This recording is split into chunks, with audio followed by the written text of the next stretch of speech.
foreign words and terms could be off-putting, especially for complete beginners. And I really appreciate that and take that to heart. And yes, of course, there really has to be the right balance between sort of challenge and support.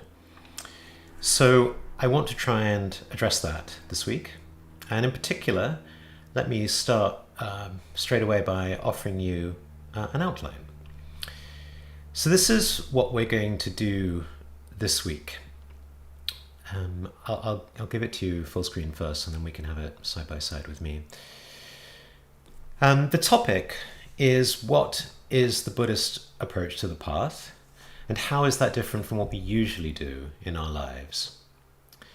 So we'll start by talking about how to relate to the teachings and everyday life, starting with the feedback, the request for more structure, and then reflecting a little bit about different ways we relate to teachings and how we can take the teachings and indeed life as a whole as a path. I think that sort of fundamental attitude is going to be very helpful for you in the way you approach Buddhism. The second big element we'll talk about is some of the elements of the Buddhist approach to the path. So this week's teaching is going to focus on a review of Rinpoche's teaching, You Are Your Own Master. So we'll introduce that idea here, and we'll come back to it in the second part of the teaching, where we'll go through it in detail.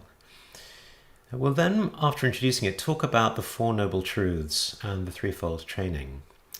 Because when Rinpoche talks about You Are Your Own Master in his teaching, he does it in the context of the Four Noble Truths. So, especially for beginners, I'd like to go through that to explain what they are.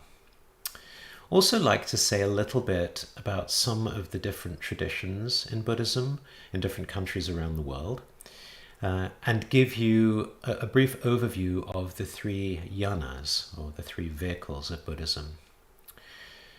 The second part of the teaching will talk a little bit about the Buddhist attitude towards the path, and then move into the teaching on You Are Your Own Master and how to be your own master, talking through the reality that we are currently control freaks, as Rinpoche puts it.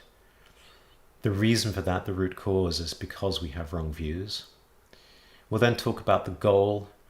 What might it look like to live free from fabrications and contrivances, free from this world of references and judgments. And then finally talk about the path. We'll give an introduction to the three marks of existence. So anicca, which is impermanence, dukkha, which is unsatisfactoriness, and anatta, which is non-self. All right. So, having said that, I do want to talk a little bit about structure and about this desire for structure. And it was by no means obvious to me what to do about this. Of course, I wanted to respond to the feedback, but I was also thinking about my experience of Buddhism and how, if you've had anything like a traditional Asian or Tibetan teacher, you'll often find the teachings are very spontaneous, not at all structured like a good Western university lecture. And in fact, there is almost no structure in the original texts at all.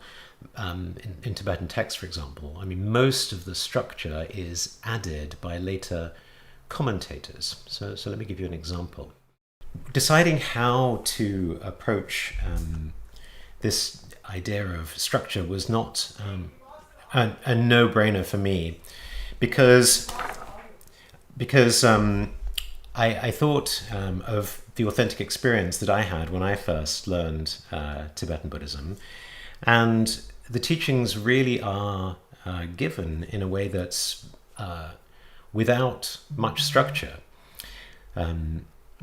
So also spontaneity, right? The teachings are given with a very spontaneous approach, often in the middle of the night for the highest teachings, when nobody's ready, when they're all half asleep. And there's something about being prepared, being ready when you are not expecting it. I remember many years ago, she gave me a seemingly unimportant suggestion during a conversation about my personal life. And I had some sort of recognition in that moment, but I didn't really make very much of it. And it wasn't until several years later, when I'd made some mistakes that were big enough for even me to notice, that I remembered that conversation. And that was actually a very significant moment for me, because I realized he is not going to go out of his way to underline and bold things that he wants you to see. Right? That's not the way it's taught at all. Right? In the tradition, it's far more that you are invited and expected to pay very close attention to see if you can find those nuggets of gold. And actually, I find that attitude is wonderful because, of course, most of the time we're not in a teaching, we're not with our teacher. It's about being in our life and being able to pay attention to those signals, those important things that we might otherwise miss. So I want to contrast that with so much of how we approach the modern world, right? Where we want our happiness, our mindfulness, our dharma to be quick and easy. One of the leading meditation apps, Headspace, started out by offering 5-minute meditations as a taster to then encourage people to go on to 10-minute or 20-minute meditations. But interestingly, users said, you know what, 5 minutes is very long. I'm not sure I can do so much. So they started offering a 3-minute meditation. And again, users went back to them and they said, I'm not sure I could do 3 minutes. And so now they offer a 1-minute meditation. Now, don't get me wrong. I think a 1-minute meditation is wonderful. It's better than nothing. But I think that's quite different from a committed approach to developing a practice. Even if we talk a little about the science of mindfulness, there's been a lot of research done. To be honest, most of it has not given particularly exciting results in scientific terms. Does that mean meditation doesn't work? Well, I don't think so, because most of the studies are based on giving an 8-week program to complete beginners. And I'm thinking, well, if you were to give a complete beginner an 8-week program in how to play the piano or speak a foreign language, and then ask them after 8 weeks how they're doing and how much they've learned, I suspect you wouldn't find very much, right? It wouldn't be very meaningful to compare someone who's played piano for 8 weeks to a concert pianist. And we know in psychology that mastery takes 10,000 hours of deliberate practice. Of course, you can play family songs on the piano during the holidays with a lot less practice than that, but I think that's something different from the possibility of the path. And just to be clear, and I don't say this in any way to scare people, but even if you're practicing 30 minutes a day, that works out at 183 hours a year. So to get to your 10,000 hours, that's going to take you 55 years. Right? So if you just do a daily 5-minute meditation on one of these apps, that's going to take you 329 years. So obviously, that's probably not the way to establish a meaningful practice if that's something that you're interested in. So yes, as I say, you can get many benefits from practicing less than that, just as you can get much enjoyment and many benefits from just being a beginner at the piano. But let's just be clear about what the possibility of the path actually is. And also, let's be honest, like we said last week, let's look at our self-deception. When a music teacher tells you that you can get into Carnegie Hall after just 8 weeks of practice, perhaps you should be a little suspicious. So why do we come to meditation and the spiritual path with similar expectations that it should be so quick and so easy? Because actually, if we are thinking in terms of being practitioners, we don't take that attitude at all. But let me just reflect a little more. I do actually think part of the challenge is that we've been trained to have things too easy. I was thinking of Amazon, and Jeff Bezos, of course, one of the world's richest men. A few years ago, he was talking about Amazon's business model, and he said, I very frequently get the question, what's going to change in the next 10 years? And he said, that's a very interesting question. It's a very common one, but I almost never get the question, what's not going to change in the next 10 years? And I submit to you, that second question is actually the more important of the two. Because you can build a business strategy around the things that are stable in time. In our retail business, we know the customers want low prices, and I know that's going to be true 10 years from now. They want fast delivery. They want vast selection. It's impossible to imagine a future 10 years from now where a customer comes up and says, Jeff, I love Amazon. I just wish the prices were a little higher. Or, I love Amazon. I just wish you'd deliver a little more slowly. Impossible. So, after that, we got Amazon Prime, one-day shipping, and the rest is history. If you look at websites, Google research found a few years back that 53% of mobile website visitors will leave a website if the page doesn't load within 3 seconds. So there you go, right? That's the kind of impatience that we've been trained to expect by our consumerist world. And I think, there's another angle on this, which is, making things too easy, too convenient. Of course, that's something we expect and demand, but one can go too far. Why might our teachers make things a little more difficult? Well, as I say, to help us train in awareness. But there's an analogy. Our minds are actually adaptive, right? They're like immune systems. So, for example, microbiologists now say that, of course, the emphasis on hygiene over the last century has saved many lives. But now it may have gone too far because children's immune systems aren't being exposed to a wide enough variety of microbes. And the result is rising rates of asthma and allergies. Right? Our immune systems are weakened if we don't give them enough challenges. And likewise, right, our minds are similar. So in the same way that, kids should be allowed to eat dirt, I think, yes, we want our path to be accessible and to be simple and to be user-friendly, but maybe not too much, right? Rinpoche was also saying this in his latest book, Poison is Medicine, right? When it comes to things we really care about, we don't expect it to be too easy. And anyone who really wants to get good at dance or music or sport or any pursuit really practices a lot. He said, certain human beings have always been willing to make sacrifices in pursuit of their goals. Dancers, painters, and musicians suffer pain and in some cases severe bullying for the sake of their art. I've been told that traditionally the first part of a tabla student's training is to play stones, not drums, and to teach them how to set their hands correctly. Stones are sometimes tied to their wrists. Social activists continue to endure imprisonment and even torture in pursuit of freedom and fairness. How much suffering are we willing to endure for the sake of an education seems to depend on what we want to achieve in life. If your goal is to live safely within your comfort zone until you die, it's unlikely you will challenge yourself or take any risks.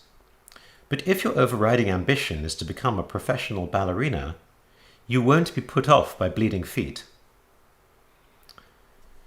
Would Nelson Mandela have challenged the apartheid system in the first place if his priority had been his own personal comfort and well-being? And for all the parents out there, I was thinking, is parenting user-friendly? Are sleepless nights with teething babies easy? Actually, research in positive psychology shows that having a child makes you less happy, although clearly it's more meaningful in terms of other life outcomes.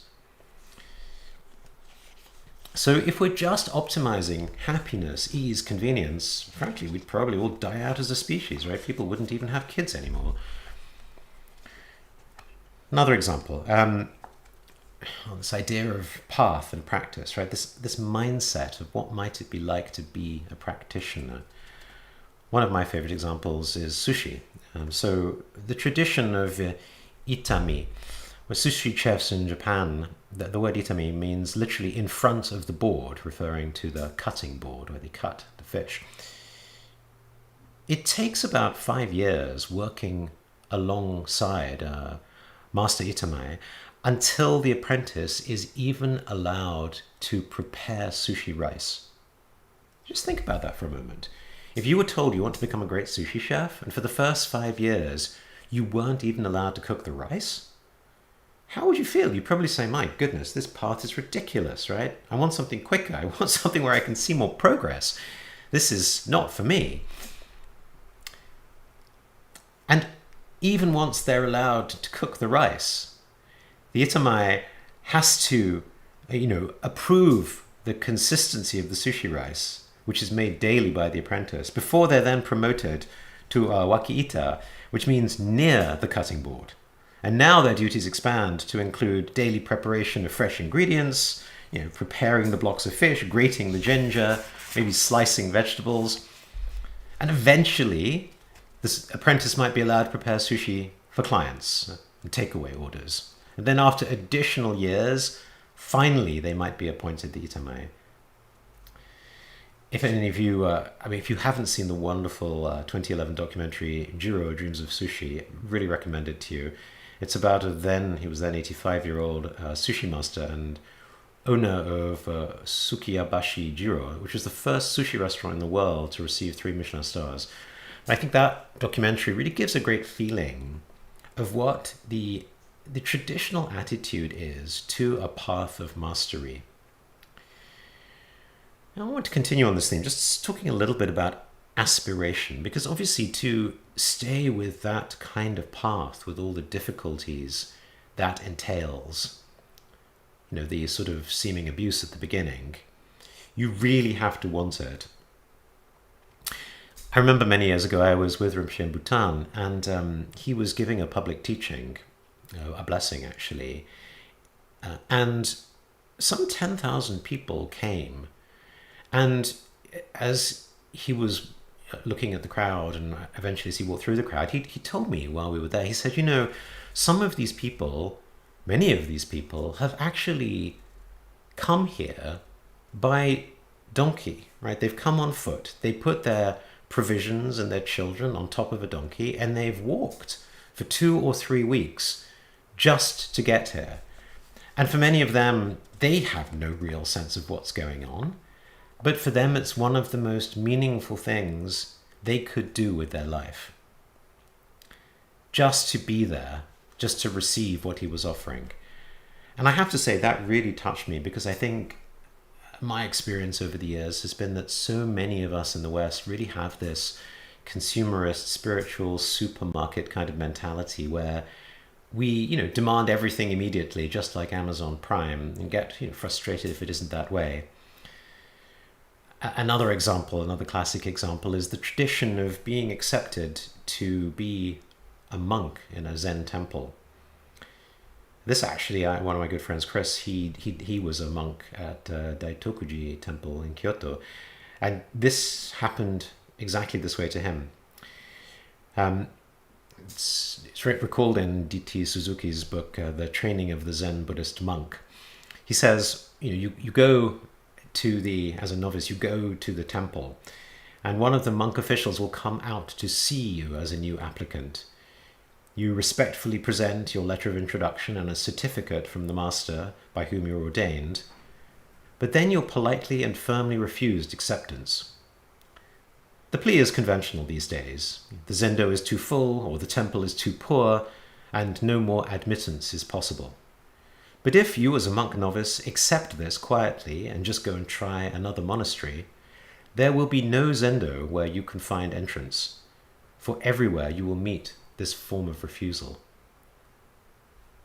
The refusal is just given once, and the official withdraws. And being left alone, the novice has nothing else to do but to continue his supplication in the same attitude as the beginning. He leans over his baggage with his head down. He's fortunate if left to himself, thus undisturbed, for sometimes he's forcibly ejected as an obstinate monk who refuses to accept the decision given out to him by the Brotherhood. So if any of you saw the movie Fight Club, you probably remember that rather strong scene where some of the applicants to Fight Club are trying to get in. It's exactly this same approach as admission to the Zen temple. So just to say, if sometimes to get what we want in life, especially if it's valuable or precious or secret, that may not be so easy. And maybe sometimes it's good for us to have to work a little bit to remind ourselves of why it matters, why it's important to us. There's many stories in the sort of traditional tales of the Buddha's previous lives before he was born as Shakyamuni. For example, there's stories of how he used to carve holes in his flesh to fill with oil to make butter lamps, to make offerings. Or even in previous lives where he was king, he would give up his entire kingdom, all for the sake of hearing a word of the Dharma. For those of you who may have been, started the Tibetan practice, one of the first things you'll be perhaps invited to practice is the Nindro practice, the preliminary practices. And usually the first part of that is taking refuge, reciting a 4-line refuge prayer, and doing a physical prostration 100,000 times. Now that's a lot. Rinpoche jokes, if nothing else, you'll work on your abs. Probably true. But I find a lot of people sort of say, my goodness, really? I mean, do I have to do this? What's this got to do with learning Buddhism? And please, at that moment, remember the sushi rice, right? But also, it really is about understanding if people have the diligence that they're going to need later on in the path. Because even if, we have what it takes to show up for a teaching, at some point we're going to be on our own. At some point it's just going to be us and our meditation cushion. And what are we going to do then? And I think that's really what the teachers are trying to help us understand, right? They're trying to prepare us for those moments. So I want to emphasize, look, I really take on board your feedback about making this clear, making this simple, and I shall endeavor to do that. But I do also want to try and give you a bit of a flavor of how the Dharma is traditionally presented.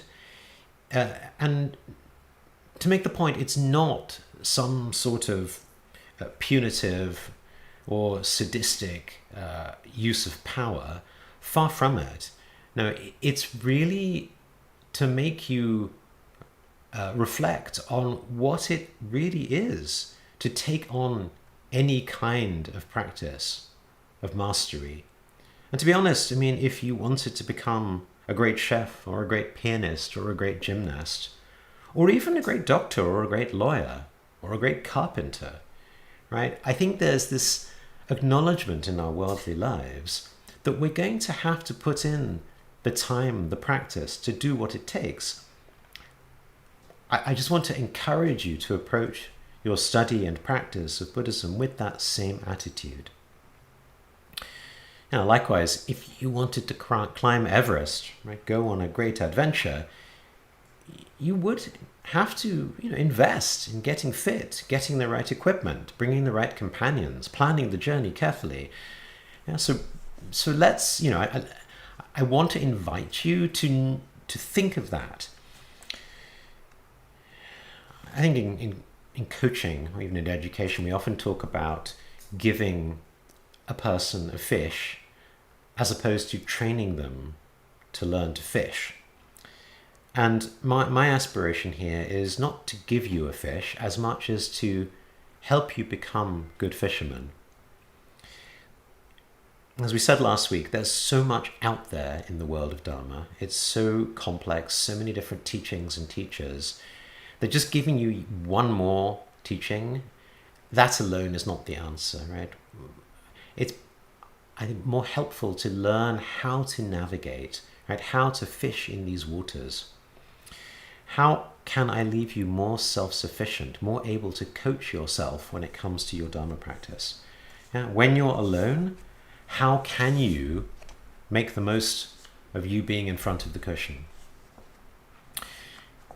And it's not just the challenges of practice, right? It's the challenges of life. As we said last week, we want our dharma to be available to us when we're facing difficulties. And if our attitude is, oh no, it should always be easy, we won't have trained ourselves, right? Our immune system won't be sufficiently ready. One of the most common things I hear from students is the difficulty of sustaining their practice. They tell me they get bored, they get distracted, they lose inspiration, they lack follow-through, it's too difficult, it doesn't feel natural. And I think perhaps some of that comes because we have an unreasonable expectation that it should be easy, convenient, user-friendly. By the way, these are exactly the same complaints I hear from people I'm coaching, executives I'm coaching. They want change to be easy. And change is never going to be easy, right? So just to say, I want to have us come to this with that kind of fortitude and attitude that, yes, look, this is the way it's going to be. I will also, by the way, take accountability for asking for feedback in the first place, because in a way that puts you into a bit of a consumerist mindset where you're saying, do you like the product or not? And of course, in a traditional Tibetan or Buddhist setting, you'll never get the feedback, a question from your teacher. They don't ask. And I suspect maybe it's partly because they don't want to put you into that mindset. Nevertheless, I made a choice. I'm grateful for the feedback. And I think we can aspire to have the best of both worlds, right? We can try and have an environment that is user-friendly, that does provide the structure and ease of use. And at the same time, I want to invite you to think about your attitude, your mindset, in approaching the path. So just to say a little more, so if I go back to the outline, we're now transitioning so that we just covered the idea of three mindsets: the beginner, the consumer, and the practitioner. And I want to talk a little bit about life as a path. So, if we're saying it's not just about the, optimal, ideal transmission of information, Buddhism's about a training, a path. So I really want to invite you, as even now, right, as you're listening to this teaching, I want to invite you to notice your reaction. Right? We talked last week about the Zen story, A Cup of Tea, where the master was receiving an intellectual student, and he kept pouring tea until the cup overflowed, to illustrate that if we come with a mind that's too full, we won't be able to take in anything new. And here I want to, yes, let's bear that in mind, but even more, bear in mind the idea that the Dharma is a mirror, right? If we hold it up, it will reflect back at us.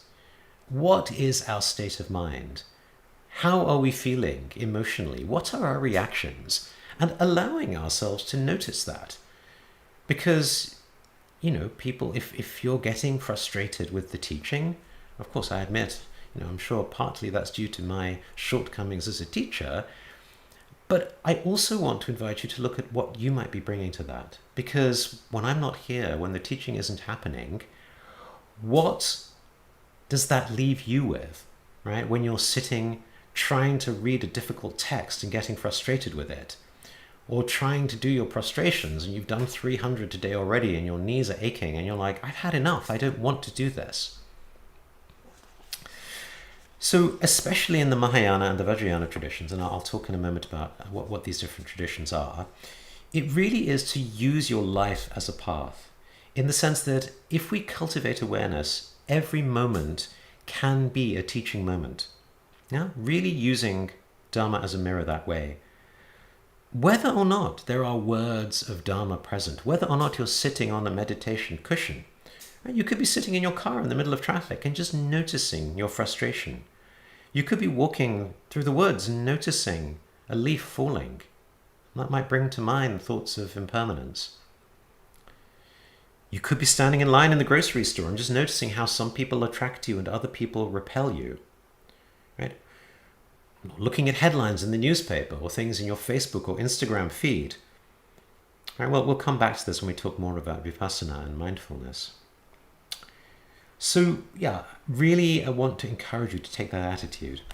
And by the way, this idea of becoming your own master, right, this self-coaching that I mentioned, I mean, by happy coincidence, it's not just how to listen to the teachings, it's actually the theme of the teachings this week. So let's go for the middle way here, right? I'm going to do my best now and in future sessions to respond and make it as user-friendly as I can. And I want to invite you to see if you can use this experience as a mirror, as a chance to practice your own awareness. I had to smile. There was also other feedback saying things like people wanted me to wear a different shirt. You'll see I've done that. Some people wanted background music. There's going to be background music in the breaks. Some people even commented that they didn't like my English. I apologize. I grew up in the home of the English language, educated at Cambridge. I can't promise that my accent is going to suit everyone, and I apologize if the color of my shirt or the English accent is getting between you and the Dharma. I don't know what more I can say, except maybe just to invite you to see if you can get beyond that for yourself. All right, so let's show you back on the outline once again. We're now going to transition to talking a little about the elements of the Buddhist approach to the path. So Rinpoche started by saying, you are your own master is straight from the Buddhist teachings, right? It's actually in the Dhammapada, one of the original Buddhist texts. And the quote is, "One is one's own refuge. Who else could be the refuge?" So as Rinpoche said, it's not just a core idea in Buddhism, it's also a core idea in the West, right? In modernity, self-help, psychology, leadership, but not just modernity. I mean, if you go back to ancient Greek philosophy, Stoicism, it's very much something that's been part of wisdom traditions, right? We have to take care of ourselves, right? I think there's an interesting difference though, because in the West, self-mastery or self-control tends to be predicated on learning more about the self. Whereas in Buddhism, actually, paradoxically, self-mastery comes from realizing that there is no self. Now, that may not mean much at the moment, so we'll come back to it repeatedly. I just want to, for the sake of auspiciousness, give you a quote from the great Japanese master Dogen, who was the founder of the Soto school of Zen, from his Genjo Koan, where he says, "To study the Buddha way is to study the self. To study the self is to forget the self. To forget the self is to be actualized by myriad things. When actualized by myriad things, your body and mind, as well as the bodies and minds of others, drop away. No trace of realization remains, and this no trace continues endlessly." Rinpoche then said, Buddhism is actually, yes, of course, we can say it is a path for happiness. Why not? As we said last week, we'll never begrudge that. But he said it's really a path to study life and study mind. I thought that was a very interesting choice of words, right? Because most of us, study sounds an awful lot like being back at school. And we think, what? Is that really what we're signing up for? So let me unpack that a little. Because when we think of life is all the phenomena of the world, right? And in Buddhism, when we study the phenomena, we're actually studying the nature of phenomena.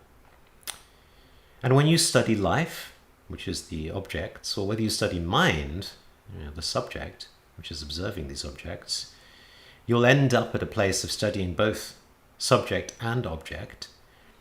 Initially, maybe just intellectual understanding, but as you practice, as you contemplate, you'll have experience, and finally you'll come to a place of realization. Right? So the path always has this idea of understanding, then experience, then realization. Now, some traditions are a little different. For example, in the Zen tradition, they'll often say the experience comes first, right? What they call satori, where you may have this momentary experience of the self not being there, right? Awareness without the person, without the self. And then that becomes the beginning, right? Where you then study and practice and then attain realization. But in any case, there is this progression. One thing I do want to say about this teaching, that you are your own master, that Rinpoche gave, and actually it's really something common to all of the teachings from this most recent cycle, from mid-2019 to mid-2021, is that he's been teaching the most basic Shravakayana Theravada forms of Buddhism. Again, I'll come back to those words a little later. But he's been teaching it from the very highest view, right? The view of Dzogchen or Mahamudra, so the non-dual view. So even when he uses words in this teaching like unfabricated and uncontrived, and we'll come back to this a little, this is the very highest language of the highest path. Of course, that's an everyday English understanding of this word as well. But I just want to point out to you again, for the sake of auspiciousness, that there's something going on here which is really a beginning, an introduction, which if you stay with it, will really take you all the way to the very highest teachings in the Buddhist path. And it's quite unique because he's never taught in this way before, and I'm not aware of any other teacher that is teaching these introductory teachings like the 3 marks, like vipassana, like mindfulness, with this non-dual or even beyond non-dual view of Dzogchen and Mahamudra.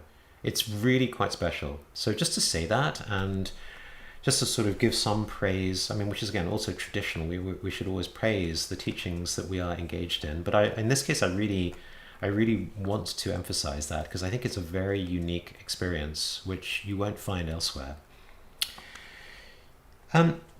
He then went on to talk about what do we mean by happiness in the Mahayana path. And actually there's a Tibetan word, rangwong, which means something like, again, self-mastery, hence the title of You Are Your Own Master.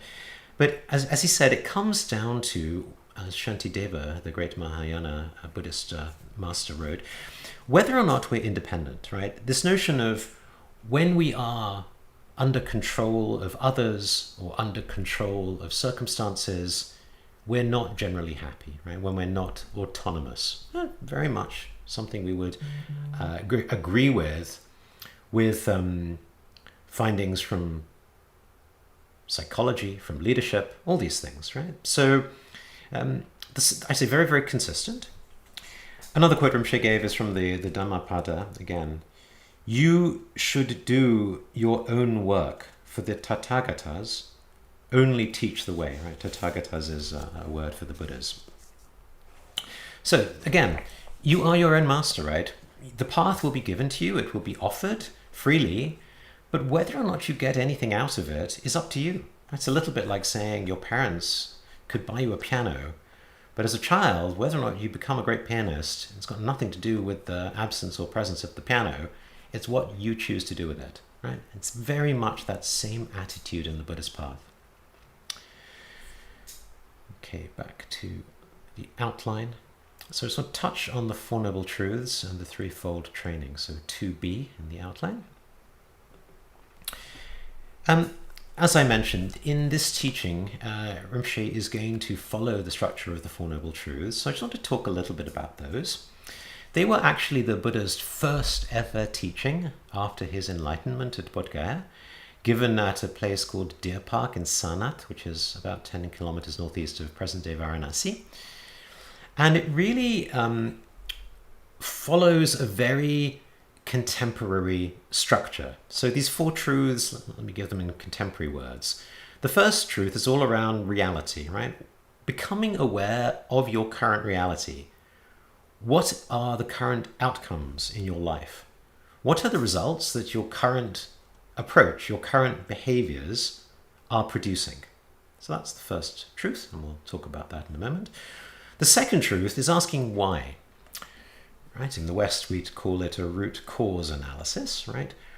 So if that's the outcome, why are we getting those outcomes, right? What is our current approach, our current behaviors? What's behind our current behaviors that's leading to those results?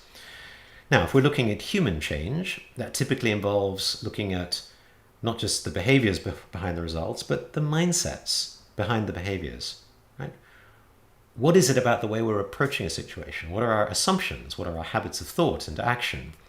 But then also, what's the surrounding environment, the culture, the incentives, the social systems? Do we understand the goal? Are there opportunities to do these things differently? So there's a lot there about root causes. Okay, the third noble truth is about the goal. Okay, if the first noble truth is where are we now, and the second noble truth is why are we where we are now, then the third noble truth is where would we like to be? Right? What is the desired outcome? And then finally, the fourth noble truth, as you might expect, is the path. Right? If once we've got the first three, once we've figured out where we are and where we'd like to be, how can we get to where we'd like to be? Right, so in medicine, this same approach would be taken in terms of a diagnosis and then coming up with a treatment. Similarly, in coaching, leadership development, and self-help, we take exactly this same approach, right? So you could say it's actually very scientific in a way. And for those of you who want to go behind this more, I actually strongly recommend, there's a lovely book called Principles by Ray Dalio, who's the CEO of the world's most successful hedge fund called Bridgewater Associates, who himself actually is a passionate advocate of mindfulness and is a practitioner himself. You could actually, thinking back, you could almost say Buddha was the world's first executive coach, right? He set out what is now used today as an approach to coaching more than 2,500 years ago. But just because this is best practice does not mean it's common practice, right? Reality-wise, how few of us are willing to be truly honest and self-aware about our current situation, about how we're actually doing, about what people actually think of us, how they actually experience us. There's some wonderful research, again from psychology, looking at couples. And it turns out that if you ask a couple how well they're doing in their relationship, they are actually a less accurate judge of whether or not they're going to stay together than their friends and family, right? We delude ourselves. I think something to learn there. In terms of root causes, right, as we've already said, we like convenience, we like quick fixes, we like symptom fixes. Not many of us want to take the time to think carefully about why are things the way they are. Not many of us are prepared to look more deeply and say what actually needs to change. Goals, what we talked last week, how many of us really have thought through the goals that we want for our life, what's really important to us, what will really matter to us in years to come or on our deathbeds. So by no means have we necessarily thought enough about goals. And path, I mean, even if we've done all of the above, can we find a path? Can we find a solution, a teacher, a teaching? And even if we find the path, can we actually follow it? Another finding that fascinates me is people are more diligent in giving medicine to their pets than they are in following their own prescriptions. Isn't that fascinating, right? You would think if we'd gone to the doctor and found we need to take some medicine, we'd actually do what the doctor suggested, but it turns out we won't. We're better with our pets. So, how is Buddhism similar and different? Well, it will follow this same structure. Right? The difference is the content. The difference is the nature of the problem that we're trying to solve. It's not the same as our approach in ordinary life. And indeed, even the approach taken by the best coaches and psychologists and leadership professors, they're not looking at the problem the same way Buddhism is. Not just looking at the problem of happiness differently. And Buddhism has a quite different diagnosis and a quite different expression of the goal from positive psychology. But there's an additional problem, as we talked about last week, right? This innermost dimension of awakening, of wisdom, of awareness, which psychology doesn't really look at. There's very little structured thinking or problem solving, and almost nothing that's been done in terms of a path, in terms of the modern Western tradition. So again, it's not just that I think that Buddhism offers a different and deeper approach to thinking about happiness. It offers something more and additional with respect to this innermost dimension of wisdom and awareness. So what are the four noble truths in the Dharma? So the first one is that our current situation is that life is unsatisfactory, right? The word dukkha. Now it's often translated as suffering, and I think some people say, oh, Buddhism's a little pessimistic for using that word. But I think as Rinpoche says, nothing will ever satisfy us completely. If something's good, we want more of it. If something's bad, we want less of it. It's almost unheard of that we say, wow, this is perfect just the way it is. And even if it is, there's usually that thought, oh yes, but it better continue this way, right? The second noble truth is the origin of suffering. And in Buddhism, this is understood to be craving. The word is tanya, which means thirst. Seeking delight from the world, right? Wanting the world to make us happy. I was thinking, in the West, our eternal quest for youth and beauty rather than the acceptance of aging. Even now, this massive problem of teenagers using things like Facetune to improve their appearance on Instagram or TikTok. And how many plastic surgeons now are having young people go to them saying they want their face to look more like it looks on Instagram. Amazing, right? The third noble truth is about the cessation of suffering. And here the word is nirodha, right? The original word, which means freedom. Freedom from craving, peace, equanimity. And then finally, the fourth noble truth is the path, right? Traditionally, it's taught as the eightfold noble path. So those 8 elements are right view, right intention, right speech, right action, right livelihood, right effort, right mindfulness, and right concentration. It can also be simplified, actually, as Rinpoche did, into a threefold training in virtue, so training in virtue, training the mind, and training in wisdom. Right, so the training in virtue or moral discipline, and the word is, the Sanskrit's shila, so that corresponds to the 3 elements of right speech, right action, and right livelihood. And in other Buddhist paths, right, that is expanded to look at ethics more generally. In the Mahayana path, it's all about compassion, how to think about one's place in the world, how to relate to other people, and so on and so forth. So it's huge and very, very similar to the whole Western philosophical tradition of ethics, right? Same in some ways, different in others, of course, because here it's about, well, how would you build an ethical path founded on the realization that there is no self? So that leads you in some interesting and different directions from a sort of Judeo-Christian tradition. The second training is the training in mind, or samadhi, which means meditative concentration or one-pointedness. And that's the elements of right effort, right mindfulness, right concentration. So here it's a little bit like, yes, in order to be successful on the path, we need our minds to be well-honed, finely tuned instruments. Yeah, and we can do a lot more to be able to sustain our concentration, to be able to focus one-pointedly when necessary, to continue, as we said earlier, with the right effort when we're feeling a bit frustrated or bored or looking for some distraction. Right? That's all part of training the mind. How can we sustain our engagement with the practice and with the study of Buddhism? And then the third training is training in wisdom, or prajna, which is about right view or right intention.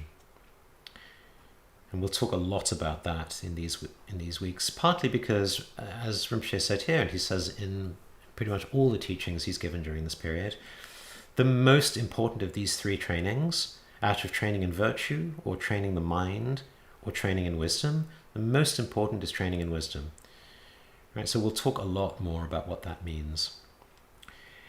And again, just to say, this threefold structure is found in all, although it's traditional to the Theravada or Shravakayana, the most basic path, it's found in all the Buddhist paths, right? In the Mahayana also, it's quoted by Nagarjuna in his letter to a friend, where he says, in verse 53, he says, "Train always in superior discipline, superior wisdom, and superior mind. Monks' views exceed 105 tens, yet they are all included in these three." Right, so just to say that this, we can simplify the entirety of the Buddhist path just to these three trainings. And actually, people ask me to introduce Buddhism. I'll often talk about it in those terms. Yes, it's training in virtue, or we could say in ethics, in compassion, in kindness, right? How to live well.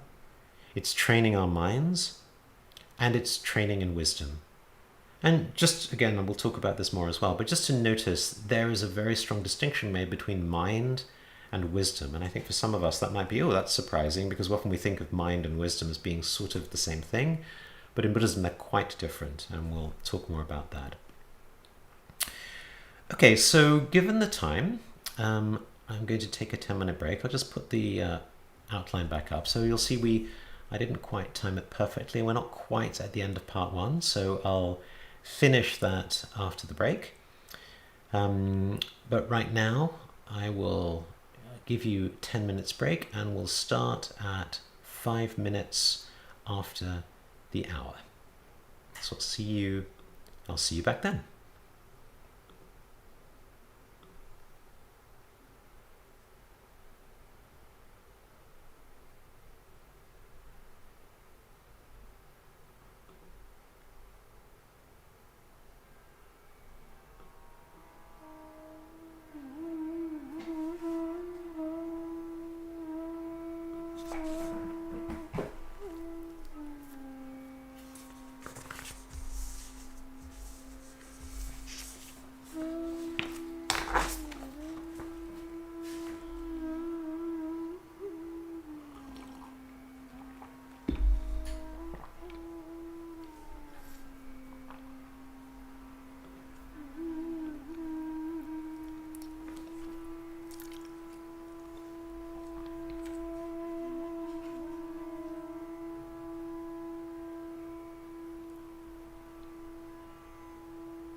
All right. Turn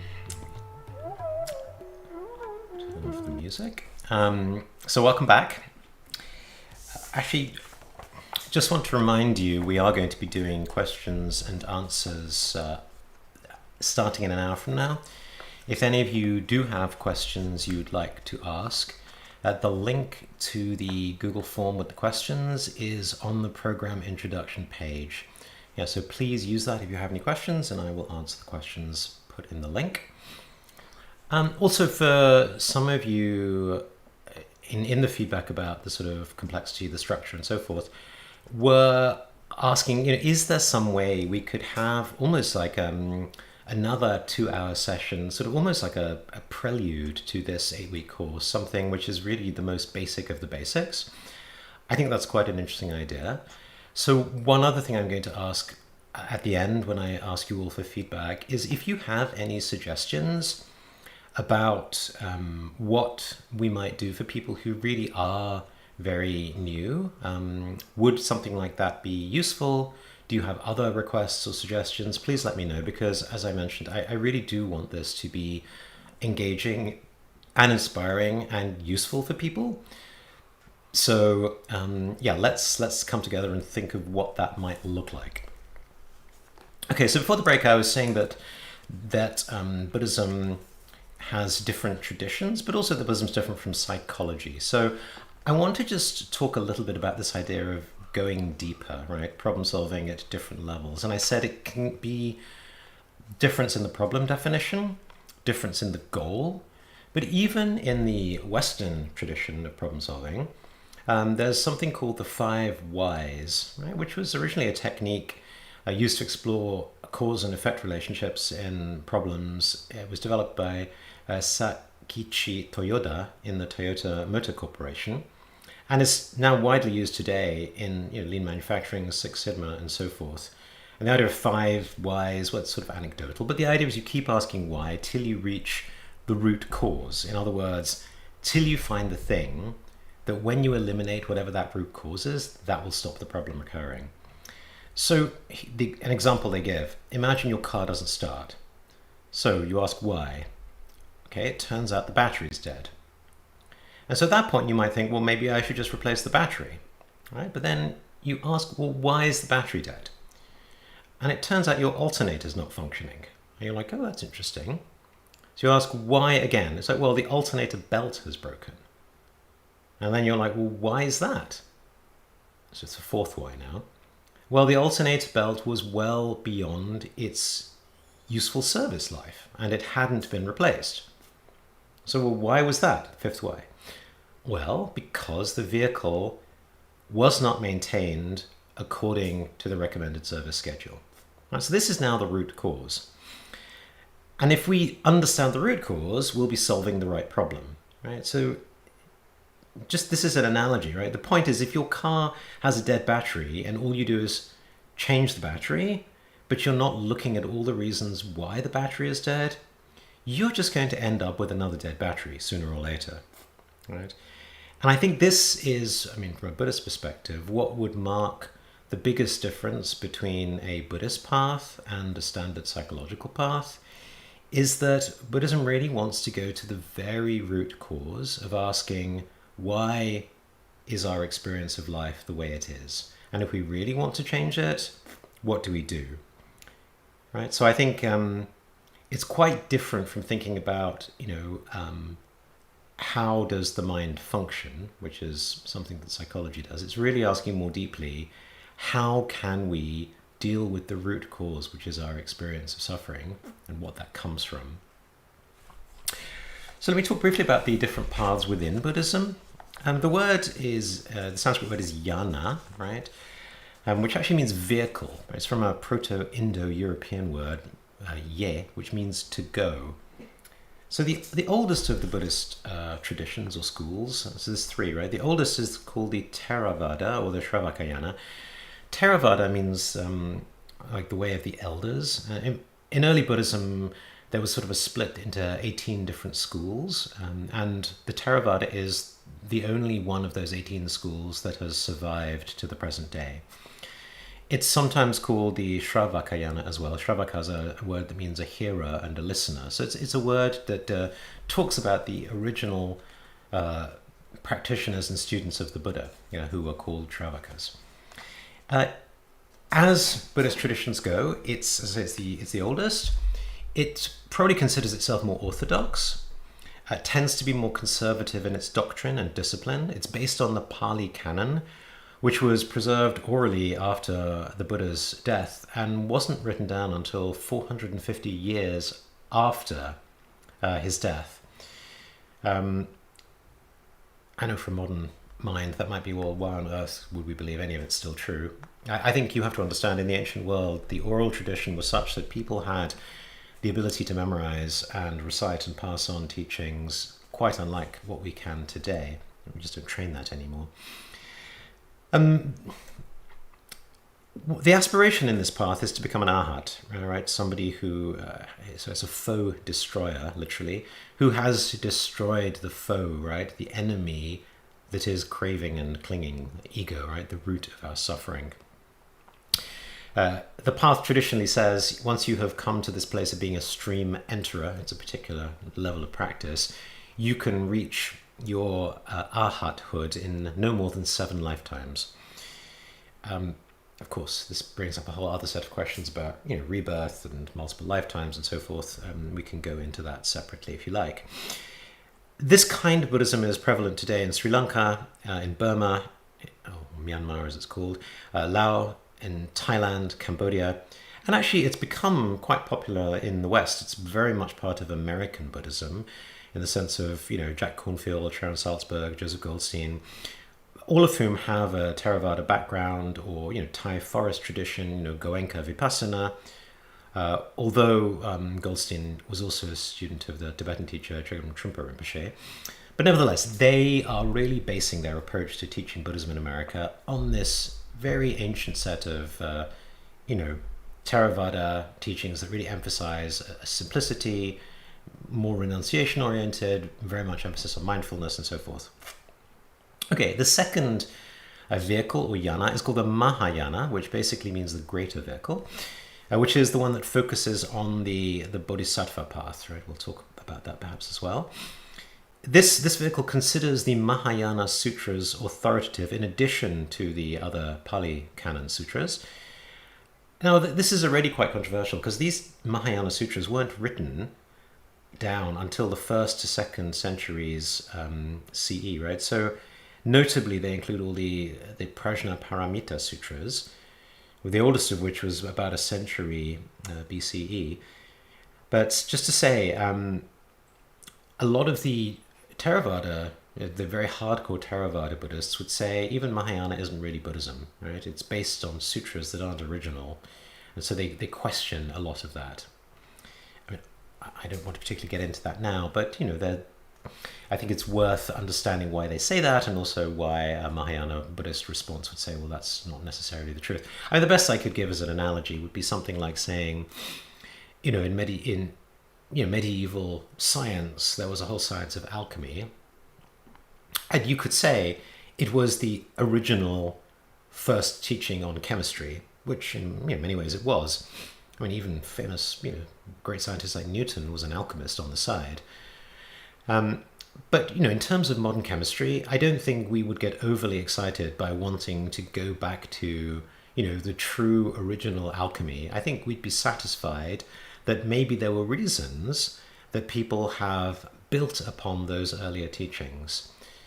So I would invite you to come in with a similar attitude about thinking about Mahayana as building on. Again, not to say, so alchemy perhaps is a bad example because it implies the Theravada teachings are not still relevant and not still powerful as a path of transformation, which indeed they are. But just to say, just because they have been further deepened and built on, back to the 5 whys, I wouldn't in any way use that to dismiss the Mahayana. Here the aspiration is to become a fully enlightened Buddha, right? Not just an arhat, and to liberate all beings. And the path is now said to take 3 countless aeons, which in Indian cosmology was a very long time indeed. Although once you study Madhyamaka and Buddhist philosophy a little more, the whole meaning of time is transformed, right? So it isn't actually what it might sound. This kind of Buddhism is very much alive and well in China, Japan, Korea, Singapore, parts of Russia, most of Vietnam. It includes traditions such as Nichiren, Pure Land, Shingon, Tendai, and also the Chan and Zen traditions of Buddhism. Many of you in your registration noted that you were students of Thich Nhat Hanh. So he is a classic Mahayana teacher teaching in the West right now from a Vietnamese Zen tradition. But, I would say he's a great example of that. And of course, even within other teachings, like I'll come to the Tibetan or the Vajrayana in a second, you will find many texts that are strongly Mahayana in their focus, right? So a lot of the Tibetan path is studying the Mahayana, right? So all the teachings on compassion, etc., a lot of that is very much Mahayana teaching, even though it's given as part of the Vajrayana path. Right, so let's talk a little bit about the third yana, right? The Vajrayana. Vajra means diamond, right? So diamond vehicle. It's also part of the Mahayana in terms of its goals and its philosophical approach, right? So to reach full enlightenment, to liberate all sentient beings. But the methods are said to be more powerful, right? It imported all the tantric methods from India, including visualizations, mantras, deities, and so on and so forth. There's much more emphasis on needing ritual initiation and empowerment by a teacher. So these teachings spread from India into Tibet in the 8th century. And there were 4 Tibetan schools, right? The oldest, the Nyingma, was 8th century. Then the Kagyu and Sakya schools came in the 11th century. And then finally the Gelug, which is the school of the Dalai Lama, was 15th century. Vajrayana offers the promise of attaining Buddhahood in one lifetime, in this lifetime, which I think perhaps accounts for its popularity in the West right now, back to the wanting something quick and doable. Seen very much in Tibet, of course, Bhutan, Mongolia, but esoteric Buddhism is also in other parts of Asia, right? It actually arrived in China before it arrived in Tibet. It got to China in the 7th century in the Tang dynasty, and also went to Japan as Shingon Buddhism in the same period. And actually, during the Yuan dynasty, the Mongol emperors made Tibetan Buddhism the official religion of China, right? And Tibetan lamas were given patronage of the Chinese court. There are other esoteric Vajrayana traditions, like in Nepal, there's Newa Buddhism. And actually, even in Indonesia, there's a form of esoteric Buddhism. And actually, the Borobudur temple complex has a strong tantric influence as well. Generally, the outer teachings of Tantric Buddhism, the meditation, the mindfulness, the mind training, the compassion, all of those, they're given publicly. A lot of the inner teachings are secret.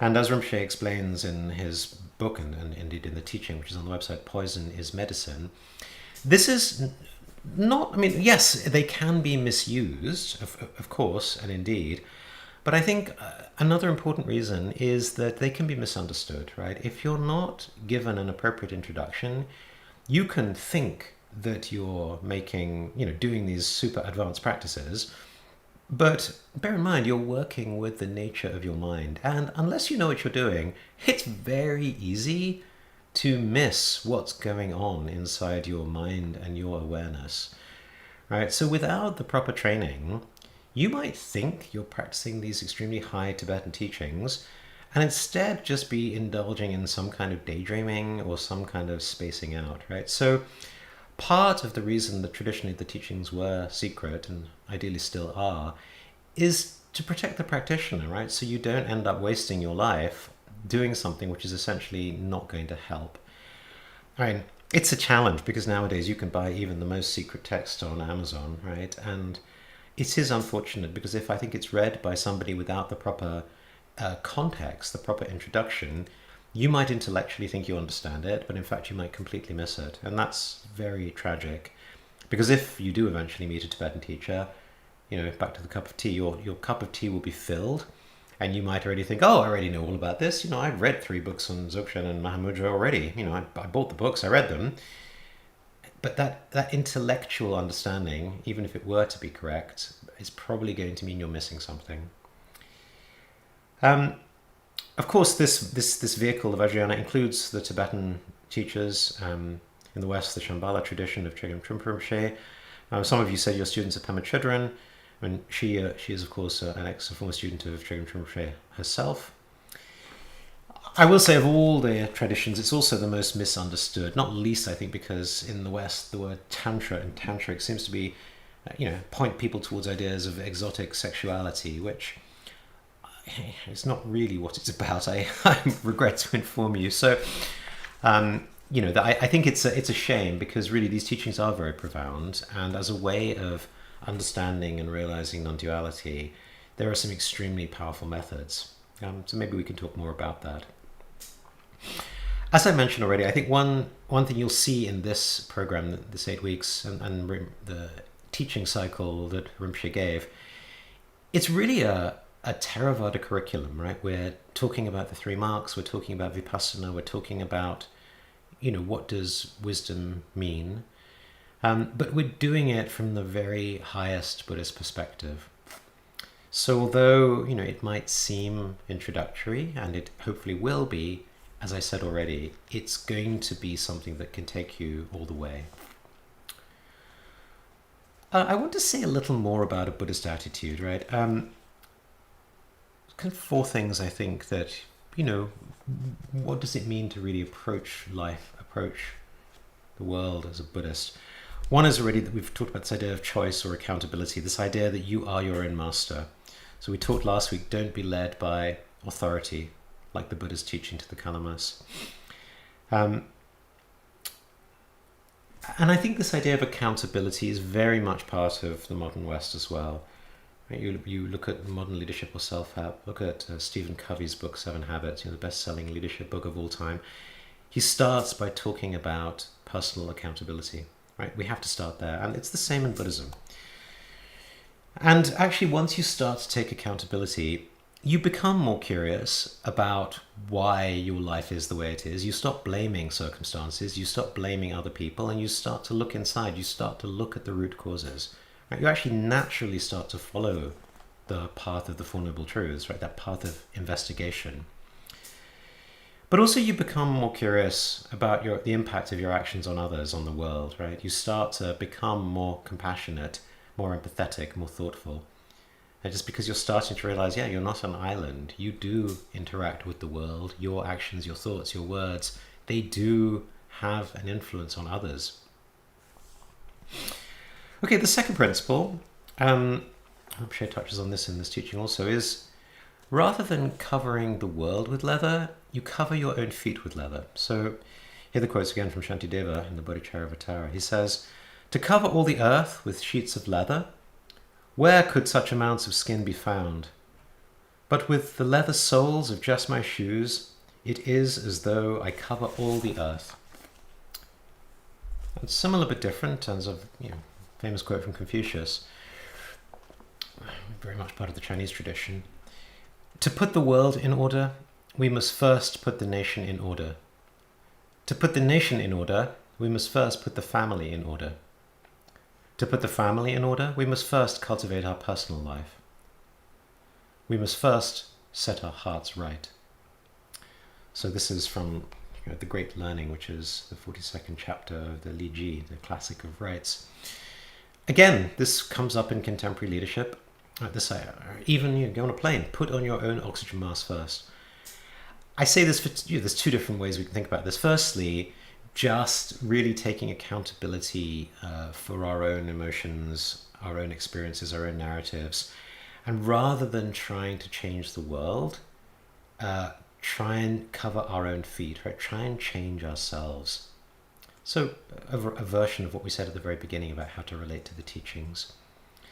But I think another important way of thinking about this is the Mahayana idea that if we seek to benefit others, that's going to be much less effective if we haven't done the work on ourselves. Right? So certainly for anyone who's a leader themselves or a student of leadership, we know this principle. You have to start with leading yourself. But I have a lot of friends who are, in the progressive world of social activism and social justice. And I think there are many people in that world who want to change the world, but are doing it without necessarily having really looked inside and sought to question, what am I bringing to this? Have I really done the work that I need to do to enable me to be an effective agent of change? And so, in this sense, the Buddhist path is not a selfish path of me first, right? I'm not putting leather on my own feet for my purposes only, but rather I do this because I see this is foundational to the work that I wish to do for the sake of others, for the sake of making the world a better place. Right? I acknowledge that I can't do that without doing my own work. Okay, third principle is first do no harm. Right, so another quote from the Dhammapada. I'm sure I quoted that this week also. Doing no evil, engaging in what is skillful, and purifying one's mind, this is the teaching of the Buddhas. Rinpoche simplified it to say, do no harm, do good, train your mind. So again, I think, well, firstly, we can interpret this in the sort of the idea of the Hippocratic oath that doctors will take, right? When you see a problem, if you don't really know what you're doing, sometimes it's better just to do nothing rather than attempt a solution that could make things worse. Contrast that with, the Silicon Valley mindset of move fast and break things.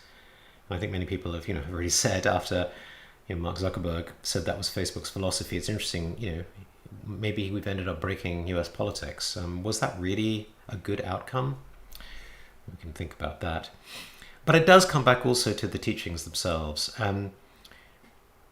This notion of the Theravada, the Mahayana, and then the Vajrayana, Rinpoche has often said it would be ideal if a student would first do 20 years of Theravada, then 10 years of Mahayana, and only then become a Vajrayana student.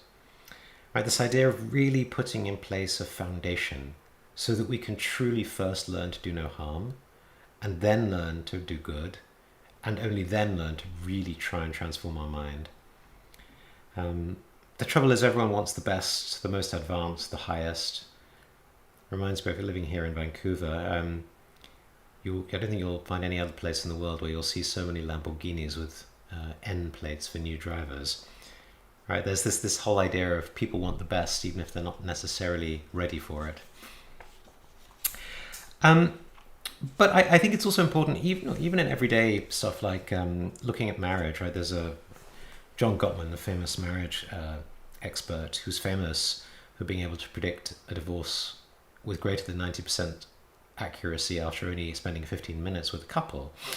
And his observation was, you can really tell who's going to make it and who isn't by looking for the presence of what he calls the four horsemen, right? Which are criticism, contempt, defensiveness, and stonewalling. Basically negativity, right? Basically, as we all know, a word said in anger can undo years worth of kindness and trust. So first, do no harm, right? So even for those of us who aspire to be very great practitioners, it's always reminded, are we able to do that in our lives with the people closest to us? Are we able to really do no harm? Because if not, maybe it's worth just focusing on that perhaps a little bit more rather than advancing in these focusing on super advanced, Vajrayana practices, if we can't even do no harm to the closest people in our lives. I think the final thing I would say is that, Buddhism is really a path of the middle way, right? It's this path of being an integrated, holistic kind of path.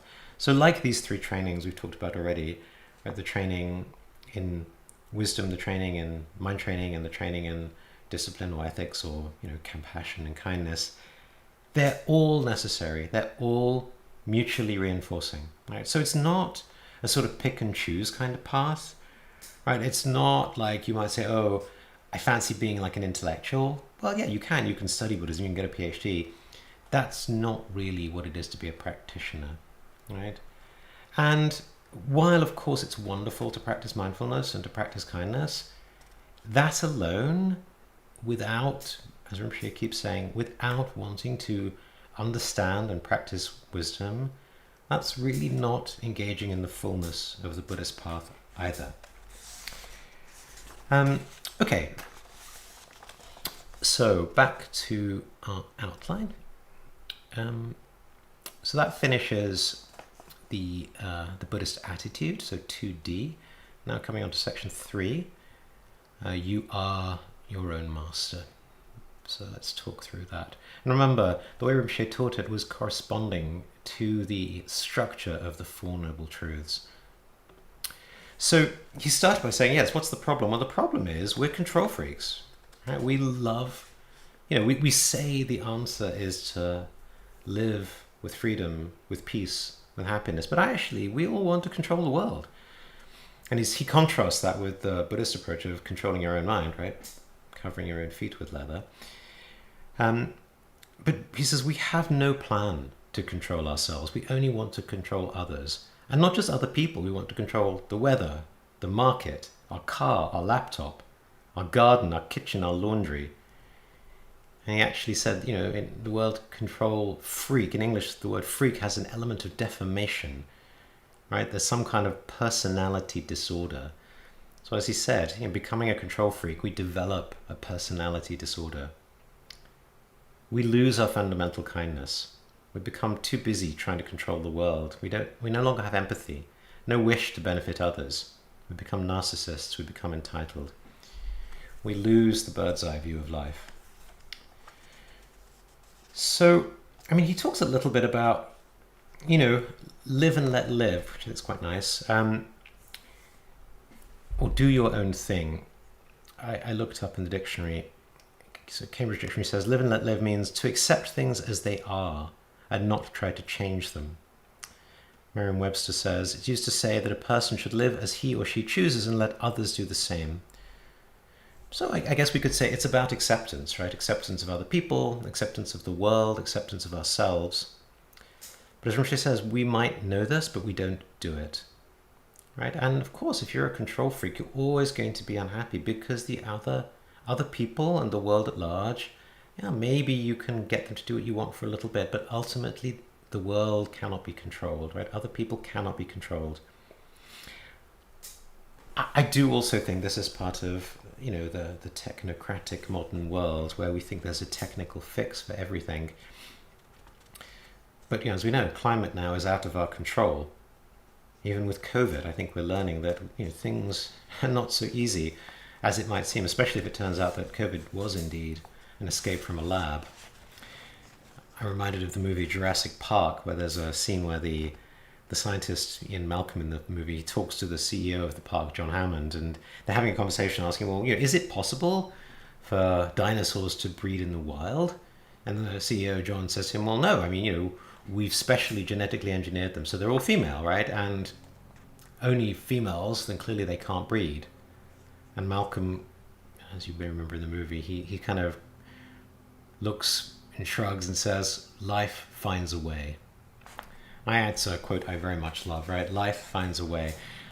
I think that's very true, right? So let's not imagine we are going to outsmart life. There's something I did want to say that Rinpoche didn't touch on so much, which is the sort of the middle way, the acceptance versus change, right? Because if you really go to take the teaching to its fullness and say, well, live and let live, take everything as it is, then one could easily, I could say two ways. Firstly, if I were taking on your feedback, I could say, leave me alone. I don't want your feedback, right? Live and let live. So you can see if I were to take that attitude, I'm actually cutting myself off from the ability to be helpful, from compassion. But I think the flip side is also true, right? I think, and especially in the West, I think a lot of people get confused about acceptance and boundaries, right? Because they say, well, if I have an abusive spouse, is Buddhism telling me that I should accept that? Or if I'm at work and my boss is asking me to do a bunch of stuff and I tell my boss, live and let live, I might find myself without a job, right? So there's, I think, a misunderstanding about what this means. That's a nice quote from the philosopher Schopenhauer. He says, the life of an individual is a constant struggle, and not merely a metaphorical one against want or boredom, but also an actual struggle against other people. He discovers adversaries everywhere, lives in continual conflict, and dies with sword in hand. Oh, perhaps a little strong, but I think you get the point, right? If we are a little too naive, and Buddhism never asks us to be too naive, we may misinterpret what acceptance actually means. Right? We think, it's actually being taught, right, to try and take us away from our default of being control freaks. It's not trying to take us to a place of becoming, completely defenseless with no boundaries. Actually, I think one of the best expressions of the middle way comes from the famous Serenity Prayer as used in Alcoholics Anonymous, right, written by Reinhold Niebuhr, the American theologian. He says, the way it's said now is, God, grant me the serenity to accept the things I cannot change, the courage to change the things I can, and the wisdom to know the difference. So even here, I hope you could start to see why wisdom is so important, because we need to know which things should we accept, which things should we change, and it's very difficult to know that without the wisdom to know the difference.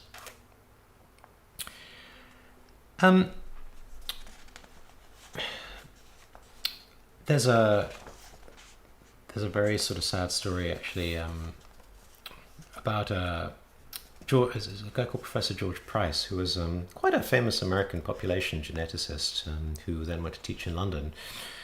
And he, as part of his theory of evolution and population genetics, concluded correctly that the further removed two organisms are from one another genetically, the less likely they are to show altruism for each other. And he found this very disturbing because he had recently undergone a conversion to Christianity, and he found that to be offensive to his Christian beliefs. And so he got very depressed by the implications of this, and as an attempt to try and prove this wrong, he began showing an ever-increasing amount in both quality and quantity of random kindness to strangers. Right? His house basically became a shelter for homeless people and drunks and addicts. So much so that he ended up not even being able to live there anymore. He ended up sleeping in his office at the Galton Laboratory. He gave up basically everything to help alcoholics and homeless people. They stole all his belongings. They ransacked his house. And I think the more he saw that, the more he fell into depression. He was eventually evicted, actually, from his house. And he ended up moving into various squats, became depressed, and finally committed suicide. So it's a terribly sad story. And yes, I'm sure he had his own mental health challenges to deal with. But I like to use that story as an example of what Rinpoche sometimes calls idiot compassion. Right? This idea where we misunderstand what it is to show compassion for others, and we do it in a way that ends up being so self-destructive that we're unable to actually help anybody. Right? It shows, yes, compassion and a desire to do good, but it shows no wisdom. Rinpoche continued. He said, what does it mean to live and let live? Well, maybe it means closing your door and being alone in your room. Maybe it means going for a walk in the forest. He said, yes, not so bad. Although, of course, it depends on the state of your mind as you do these things. He said others might think it's reading a book or listening to a podcast. But he says, yeah, actually, maybe that's not really live and let live, because all these books, all these podcasts, everyone has an agenda, right? They're not just encouraging you to be free and living for yourself. They're trying to usually sell something or convince you of something.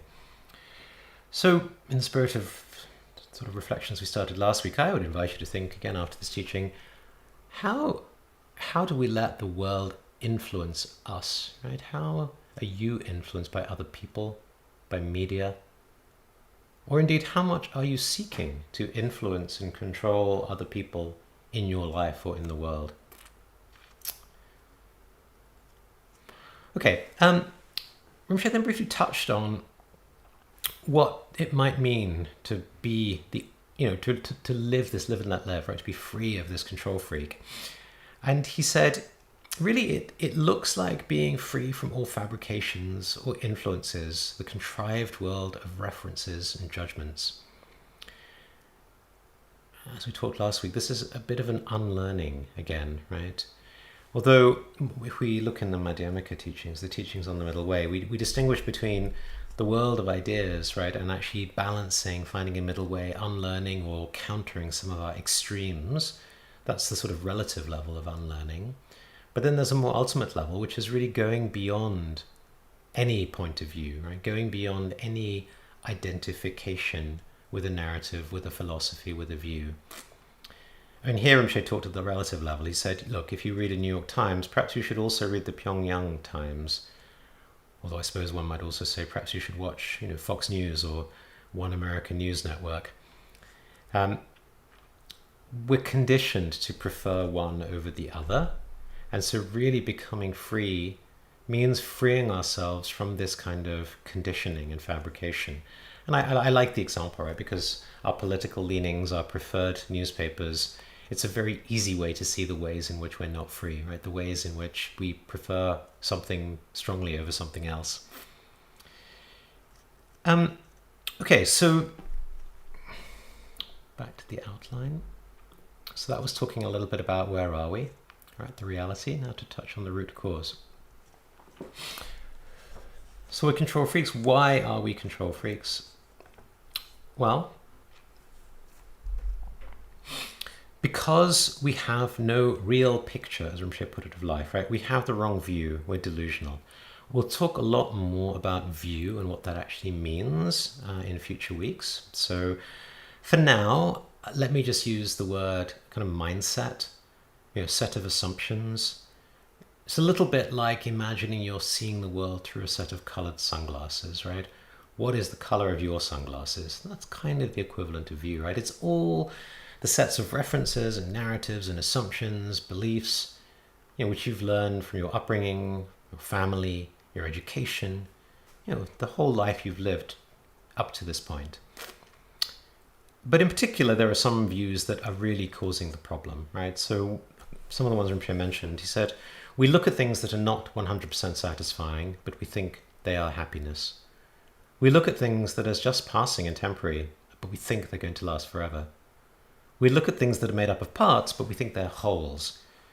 A classic example in Buddhist meditation is to look at one's hand and say, hey, it's a hand, it's a single unit, but actually if you look at your hand, it has skin, it has nails, it has blood vessels, it has, joints and bones and all kinds of stuff, right? Another one is, and this is the most important, as Rinpoche says, we look at things that are just appearances, apparitions, projections, and we think they're real. He said it's a little bit like thinking that a mirage is really water, or that a scarecrow is human. And it's not just that we have these wrong views, we become habituated to them. I'll talk much more about this when we talk about view, but it's actually very similar to the approach of cognitive psychology in the West. And actually, if you look at cognitive behavioral therapy, which is, among the most popular and effective forms of therapy, it operates in this sort of way where we identify what are called distorted cognitions, ways in which we're making incorrect assumptions about our life or about other people, learning to identify and understand and correct for those so that we no longer live from this place of distorted cognition. So in a way, you could actually say the Buddhist path has quite a lot in common with that. We should probably say it the other way around, actually, since the Buddhist path came first. But this notion of really understanding and appreciating how our view underlies our thinking, our emotion, our action. So Rinpoche gives an example. He says, look, it's like crows in the paddy fields. They come every day. The wind blows, the scarecrow moves a little bit, and yet they're still scared. You'd think, coming day after day, by now they would have learned, but still they have not learned. He says, or, imagine bees or flies trapped behind a window or inside a glass. They keep trying to get to the other side. And he said, we have hope and fear, and the habit of hope and fear. We're just like those crows and those bees. By now we should have learned it isn't going to work, but we generally don't. And again, it's similar to this idea of idiot compassion I touched on. I want to just make the point here. Buddhism is not suggesting an attitude of nihilism, right? It's not suggesting just giving up. And in fact, yes, we may criticize this clinging, this kind of desire to live, but Actually, if you're interested in the roots of psychology, there's a lovely book called Why Buddhism is True by Robert Wright, who's an evolutionary psychologist, among other things. And he really looks at how we can understand the roots of a lot of the psychological problems that Buddhism's addressing through evolution. He even says that the modern idea of the modularity of mind resonates with the Buddhist teaching of no self, right? So he sees a lot of crossovers there. But I think the main point, as I've said already, is that most of us are starting from a place of being highly attached, right? We're in this life of trying to control things, of being caught up in hope and fear. And so almost always Buddhism is going to start by trying to tackle that head on, right? So the first set of teachings you'll hear will almost always be about the futility of samsara, in other words, worldly life, about why we need renunciation, about why we should cut back on our striving. Now, of course, the danger is we may nihilistically assume this means we should give up on life. Far from it. Which, by the way, is part of the reason the path then also gives us not just a goal of enlightenment, so something to strive for, but also compassion, right? The goal of benefiting others. And as with the path, right? As with the hero's journey, as we saw last week, as with the famous Zen saying of, first there were mountains, then there were no mountains, and then at the end of the path there were mountains again. Yeah, we start out in the world, but attached. We then detach, right? We go on this transformational journey, but not with a sense of trying to abandon the world, rather with a sense of abandoning the clinging and attachment, so that when we've come through our journey, we can come back to the world, and then we're in the world, but we're not of the world, so to speak, right? We now have this kind of freedom, this ability to truly manifest our best for ourselves and for others, right? Without all of the neuroticism and anxiety and egocentrism that we had at the beginning. So that's the second, right? The root cause, our wrong views. And let's talk a little bit about the third noble truth, the goal. Here Rinpoche said, it's really, he started by a recap. He said, actually, if anything, it's really important to start this path by having the confidence that we have what we need. Right, and he talks about this more. We'll touch on this in the teaching next week. That we have this awareness, this sentience, this cognizance, this consciousness, call it what you will. There's something we have that we know we can come from this place of holding and observing and being aware of all the thoughts, all the emotions that are in our experience, right? All of our experiences. We have the ability to be aware of experience, not just trapped in the experience itself. So that in itself tells us we can, at least in principle, live from this place of awareness, right? Rather than be caught in phenomena and emotions. As Rinpoche says, if you pay a little bit of attention, you invest a little bit of time, you will learn to become confident in this for yourself, right? So to do a little practice. He says, you have it already. You don't need to download it. You don't need to get it from somebody. You don't need to pray for it. And indeed, nobody can take it away from you, right? It's yours. And actually, in the Mahayana path, part of what it is to take refuge is to accept this notion that you have what in that path is called the Buddha nature, right? The nature of mind, this non-dual awareness. And that whatever is covering it, right? What are called the defilements, the emotions, the wrong views, and we'll talk more about that, but those can be removed, right? That foundational confidence. As Rinpoche says, it's good to start with that, because then we'll want to continue with the path, right? Second step is to acknowledge our flaws.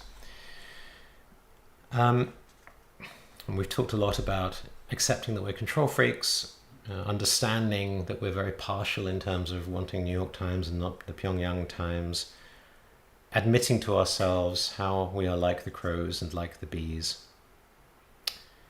But then being brave enough to step out of our comfort zone. as Rinpoche said, but even admitting our flaws is already difficult. Yeah, already difficult. So that's already, you could say, a form of transformation. Even to admit to oneself, wow, this is actually the reality of my life. Part of the reason I think the Buddha had it as the first noble truth, right?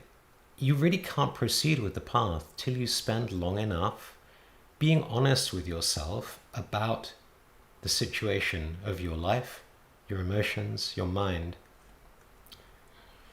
And then, yes, we talk about the origins of those flaws in terms of wrong views, and there's a very rich and deep analysis, and we'll come back to that, I think, in future weeks also.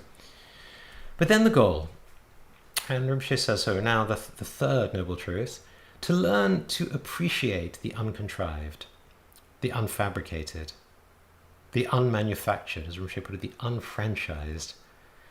And as Rinpoche said, this is actually even more difficult, much more difficult than admitting our flaws, because we kind of don't know what we're talking about when we say uncontrived, right?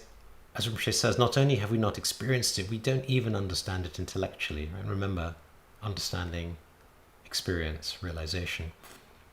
So we do need to start with some hearing, contemplation, and meditation, right? We do need to start with a little bit of study.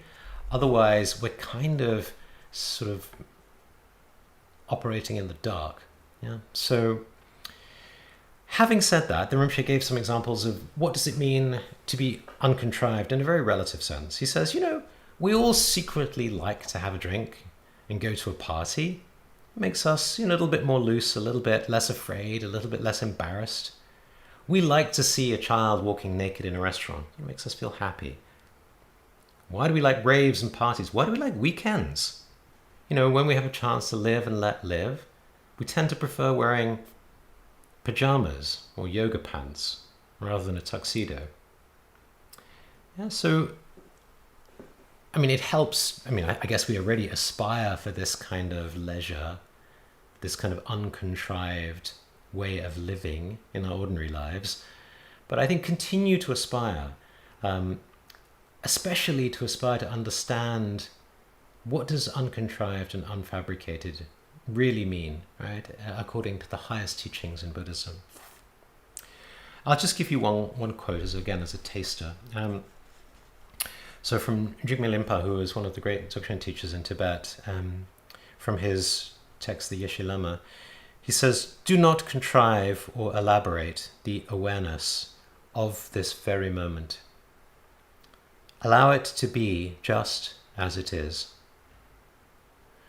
The great primordial liberation is not like being released from bondage. It is natural radiance, uncontrived by the intellect, wisdom unsullied by concepts."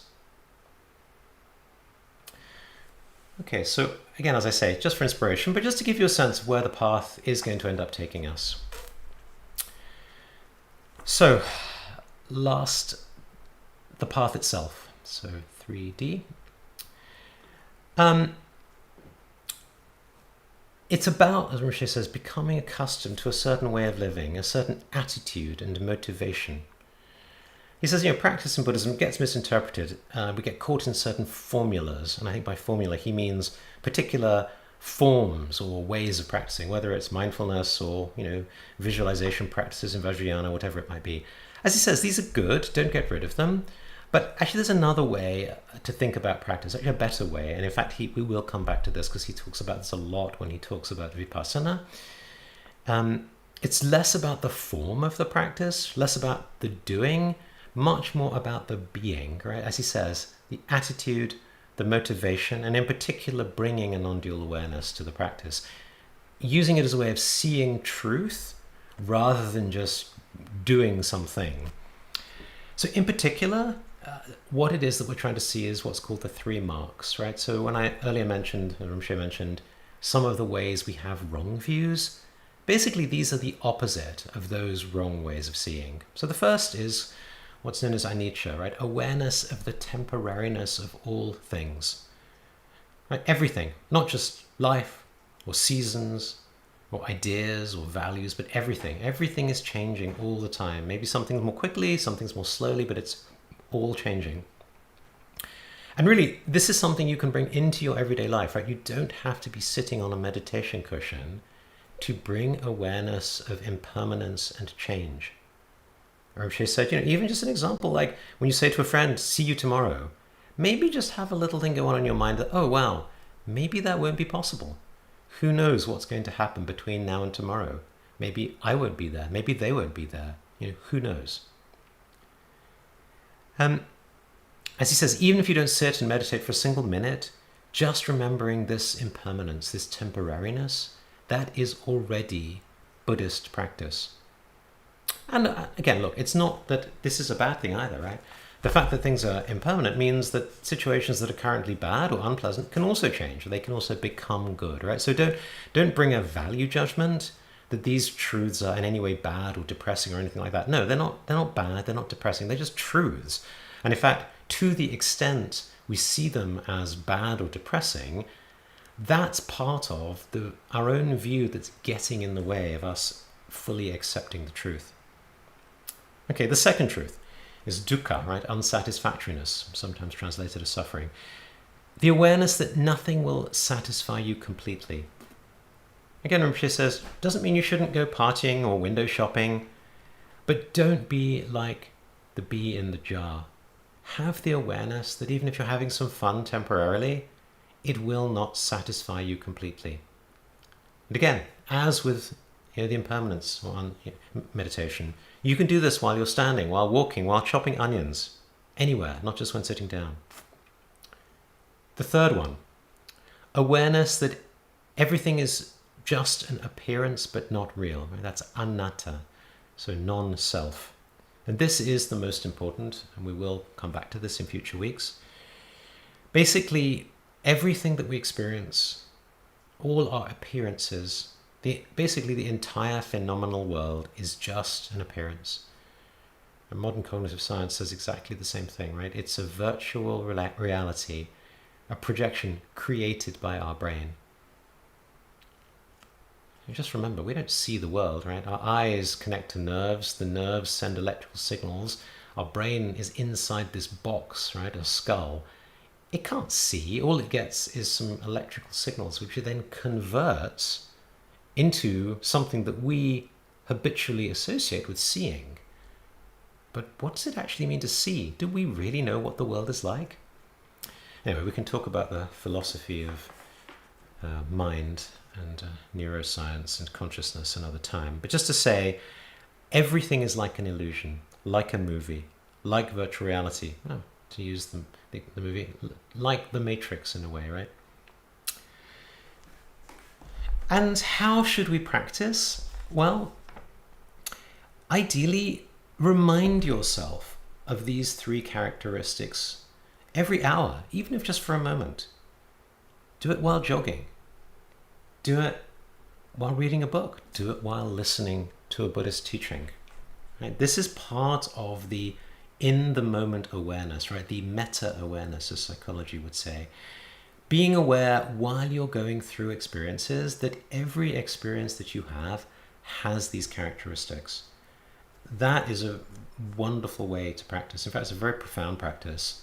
In fact, I think Rinpoche would go further. He would say, if you're doing all your other practices, whether it's mindfulness meditation or chanting mantras or visualizing deities, but you don't do it with awareness of these three marks, with awareness of this view, you may not actually be practicing Buddhism at all. And as he says at the end, go to a shopping mall. See how people there don't understand these things. Feel tremendous love and compassion for them, as if you're the mother of an only child that has a problem with hallucinations, right? And hallucinations are even worse than having a toothache or a headache, because hallucination is having a problem which isn't even there in reality. So with that, we're now at 12 at the end of the hour. Thank you. Please submit questions to the form. We'll take a 10-minute break, and I look forward to seeing you in 10 minutes.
right, so welcome back. We're now into the questions and answers. I see there's already several on the form. Please keep answering them and I'll go through them. I have to say some of these are diving in a little bit at the deep end, so I hope you'll bear with me. So first question from Pam. She said, I may have misunderstood what you said last week, but I thought you were referring to the mind as being in the brain. My understanding is that the mind has no location. Can you explain and clarify further, please?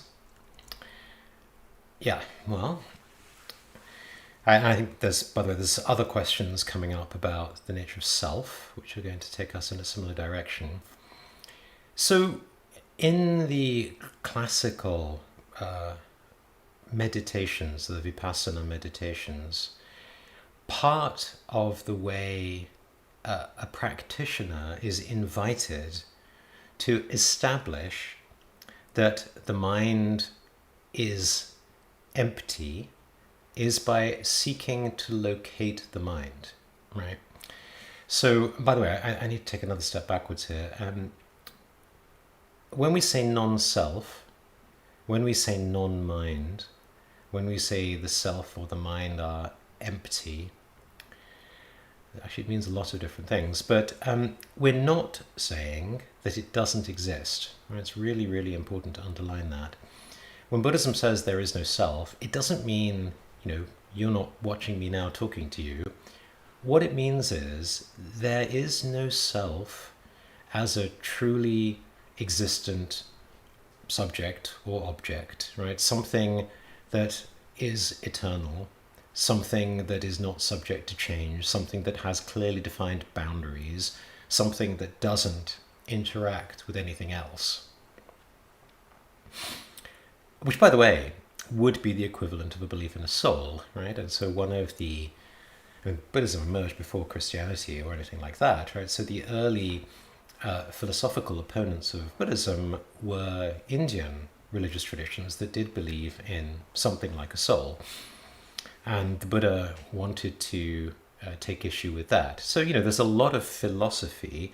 And when we talk about establishing the view of emptiness, of course, there's a very rich analytical, philosophical tradition to do that. But for many people, they don't have the time or energy or inclination to read or study the philosophy. So for them, it's offered as a set of practices, right? So as a practice, if there were such a thing as a true self, a true mind, some physical thing that could be found, you would presumably be able to analyze and find it. Now, I hasten to add, look, this was 2,500 years ago, before people could even imagine the difference between hardware and software, right? So there are lots of ways I think we would understand it today that would be different, and we can certainly talk in much more depth about the cognitive science and the neuroscience and what a contemporary understanding of self in the West actually looks like. But the basic point is, if we analyze, we cannot find a fixed self, a fixed mind, a truly existing mind, right? So it's not even that the mind has no location, it's that really we don't find a mind, right? We find perhaps an awareness if we're looking, but if we mean mind by thoughts, etc., we see all of those have this characteristic of anicca, right? They're all impermanent, they all come, they all go. So to answer your question, do we think the mind is in the brain? Well, I think in a relative sense, from the perspective of cognitive science or science, we would say yes. It's not as if our mind comes from somewhere else. However, even in cognitive science and philosophy of mind, there is what's called the hard problem, which is the question of, even though our brains can produce thoughts and can function like some advanced computer, why should there be any experience? Why should we be able to smell, the lovely smell of cooking bread? Why should we be able to feel the sensation of wind on our skin, right? And by that, I don't just mean have some sensor that registers there is some atmospheric movement, so I should do something. We can build machines that do that. I think the point is machines don't experience, right? Now, there's a big debate whether they could experience, whether they will one day experience. But I think in Buddhism, when we say mind, we also need to differentiate between this underlying awareness that is what distinguishes a sentient being from a machine or a robot, right? And so I think in that sense, just to finish the answer to your question, Pam, even in Western science, we honestly have no idea. And philosophers have not reached any definitive point of view about whether consciousness is something that can be traced to material roots, or whether it is in fact some fundamental constituent of the universe, which somehow manifests in us and through us by virtue of having a brain. So, yes, when I was talking about mind and brain, I was talking more in this relative sense.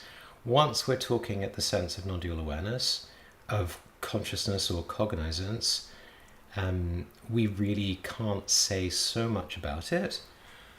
The one thing I would say, though, is some people do say within physics there are certain limits about how information could be stored or transmitted, which do require, as far as we understand it, some physical substrate, right? You can't store information without some storage device.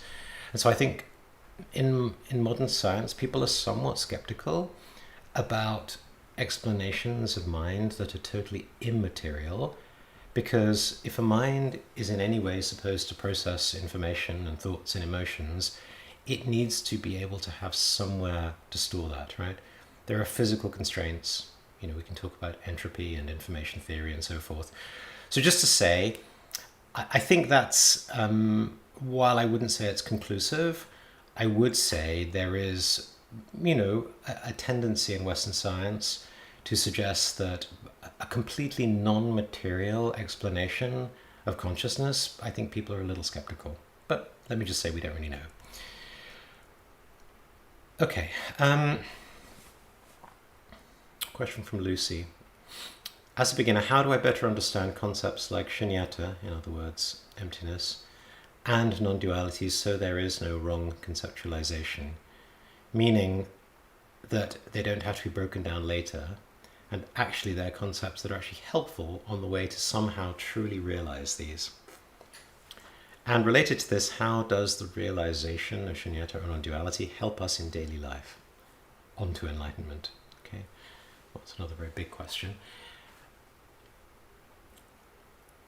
I guess the one thing I would say is, as I've just touched on, I think one of the most important things as a beginner is when you hear words like emptiness, not confusing it with nothingness, right?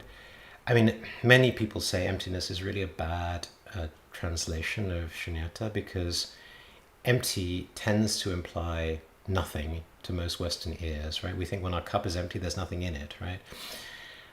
Empty doesn't mean that. What it means in the Madhyamaka, right, in Buddhist philosophy, is it means it's empty of a true nature, right? It doesn't mean it isn't appearing. Right, so go back to the examples we just had in Rinpoche's teaching. Yeah, we can talk about seeing a mirage. Right, there is an appearance of the mirage. We say it's an illusion because there's no water in reality. Right, so that's an outer example. The inner example is what I was saying about the way our brains construct the experience of seeing things. There's no actual colors inside our brain.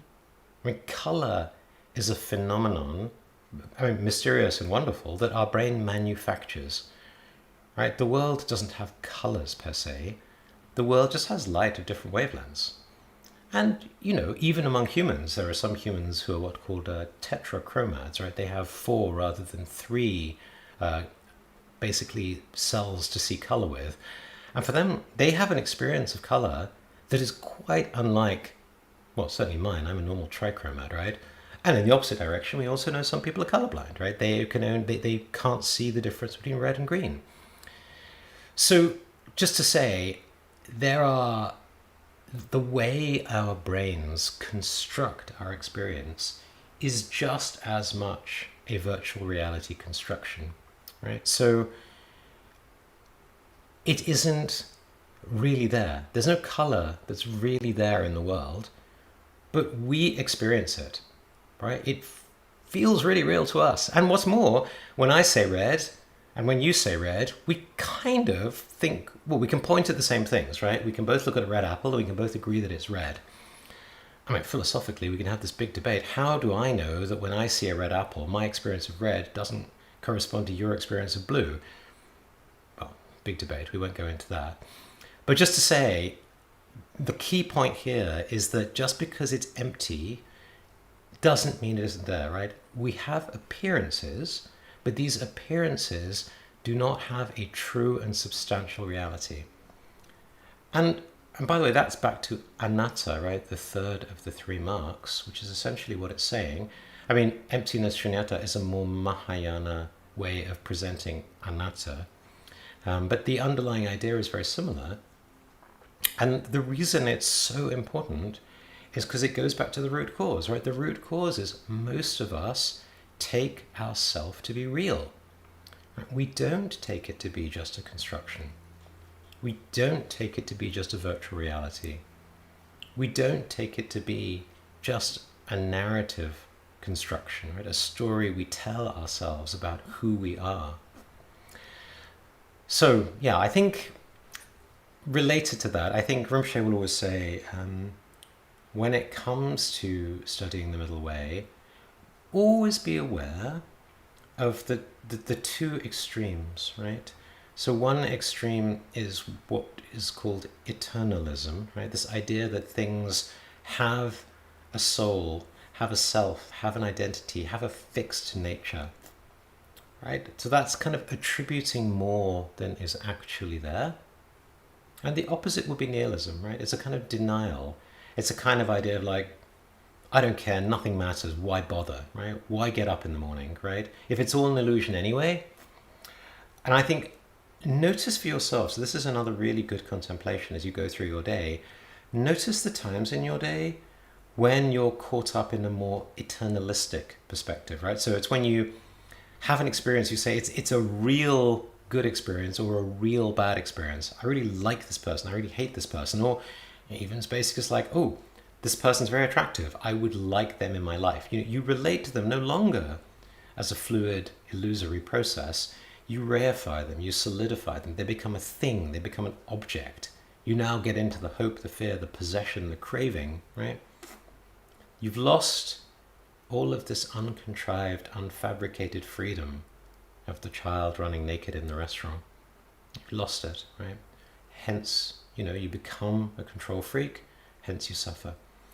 And the opposite, right? If you're nihilistic, right? When you start denying that anything matters, you start to kind of deny causality, you deny the effects of yourself, you don't take accountability for how you affect the world and other people, etc., etc. You give up, you lose hope. All of those things are equally another extreme, right? So notice yourself getting caught up in too much grasping, too much clinging, too much solidity, too much reality. Also, too much nihilism, too much it doesn't matter. I would say if you can do that, that's a really good way to start. Barbara, how would you simply define mindfulness? So many definitions out there. Yeah, no, that's fair. I mean, I think all of them, I would say that the classic definition is really based on the Pali word, right? Sati, or the Sanskrit smriti, which is the same, just translated. And yes, it means mindfulness, but actually it has a lot of other connotations in the original, which I think we tend to lose in the contemporary debate, because it actually means recollection. It means calling to mind. It means bearing in mind. It means remembrance, right? And so you might say, well, hang on a second. I thought mindfulness is meant to be this kind of blissed out, hanging out in the present moment and, savoring my food, whatever it might be, as seems to be taught in some Western traditions. Not really, right? I mean, I would say the simplest way of putting it, and I'm sure we'll come to this when we talk about Vipassana, is it's being mindful of these three marks, right? So just as he said, going through your day and remembering that all things have the nature of anicca or impermanence, that is part of mindfulness, right? Because let's just take a step back. What would it mean to have this, what's sometimes called bare awareness, right? Mindfulness without being mindful of anything in particular. Well, then all you do is you just say, wow, there's a bunch of stuff. Oh, and there's more stuff. And there's some thought stuff, and there's some emotion stuff, and there's stuff in the world. And it's like, what, as Rinpoche says, what does that tell you? I mean, you can stare at your mind all day long and notice thoughts come and go. Where does that lead you? Right? Unless you're able to actually step beyond this flow, this never-ending flow of thoughts and emotions and experiences, you won't get any insight. Right, and actually we'll talk, when we talk about Vipassana, Vipassana, the word means insight, right? Vi means greater and Passana means seeing. So Vipassana means greater seeing. If all you do is just see the passing flow of thoughts and emotions and phenomena and experiences, that's not really mindfulness. I mean, you could argue in the Western psychological sense it is, but that's not what is meant by the practice of mindfulness in Buddhism. Because remember, in Buddhism, the difference is we're trying to practice in order to realize the three trainings, right? We're trying to train in discipline or ethics or compassion, in mind training, and above all in wisdom. Right? And without the recalling or remembering the nature of phenomena, the nature of thoughts, we're not mindful in a Buddhist sense. Yeah, because I mean, I can be mindful in a very worldly sense, right? I can be mindful that I, stubbed my toe and it hurts. But again, that alone is just part of ordinary life. It's just part of samsara. It doesn't lead us anywhere. It's not transformational. It's not part of a Buddhist path. Okay, next, from Carlos. A question about relative bodhicitta, the bodhicitta of aspiration. Trying to apply it and to be aware of that aspiration while, for example, lighting a candle or even doing daily activities such as walking to work. Brackets, may this action take all beings to enlightenment. I feel that I should do more, in quotes, than simply saying that mentally. But I don't exactly know what to do or how to put in a mental effort in that desire or aspiration other than just to have the thought of that for a second.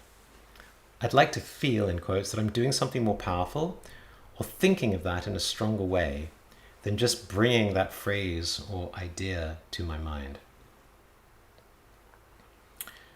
All right, okay, so if I can paraphrase what I think Carlos is asking, he's saying maybe it doesn't feel enough just to do this supposed wish that all beings, that what I'm now doing can bring all beings to enlightenment. Maybe it feels too distant, too disconnected, and it would feel more real to do something more concrete.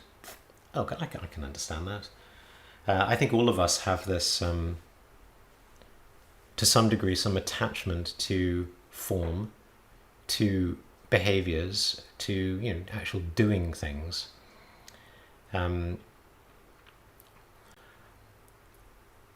I think, though, as we have said a couple of times today, and even last time, the training in aspiration is really encouraged as a thing kind of that's worth doing on its own. I think sometimes, by the way, this is a big criticism of Buddhism from a lot of Western progressives, that they're not sufficiently engaged, and I know sometimes there's this idea of like, don't just sit there, go out and do something.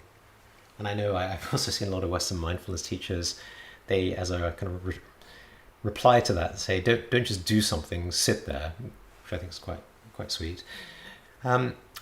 But I think it goes back to the underlying point, which is like this idea that I mentioned of first put on, cover your own feet with leather before trying to cover the world with leather. But secondly, first do no harm, right? Become more humble about the likelihood that what you're about to do is actually going to do any good at all. Because unfortunately, so many of our good intentions, if we're not skillful, end up just making the world worse off, right? They cause more harm than do good. So having this sense of like, wow, yes, I should aspire to be able to do good. But I think even going back to what we said at the beginning of today, right? Just noticing how obstacles will come up. They'll come up in the world. They'll come up on our path. Right? We will become disheartened. Bad things will happen in our life and we'll think, man, I just lost my job. I don't feel like doing my practice today. Well, this Buddhism's a waste of time, right? It didn't help me when I needed it, right? I'm unemployed. I have no income. And I think that's the time where having this really deep well of a kind of solid foundation in aspiration is really, really going to help. As we said earlier, right? If you want to become a ballerina, you need to be really comfortable with your feet bleeding, right? And I think it's less, so to your question, Carlos, I think when things are going well, of course, doing good things is great, right? But I think the real test of our practice is how are we when things are not going so well?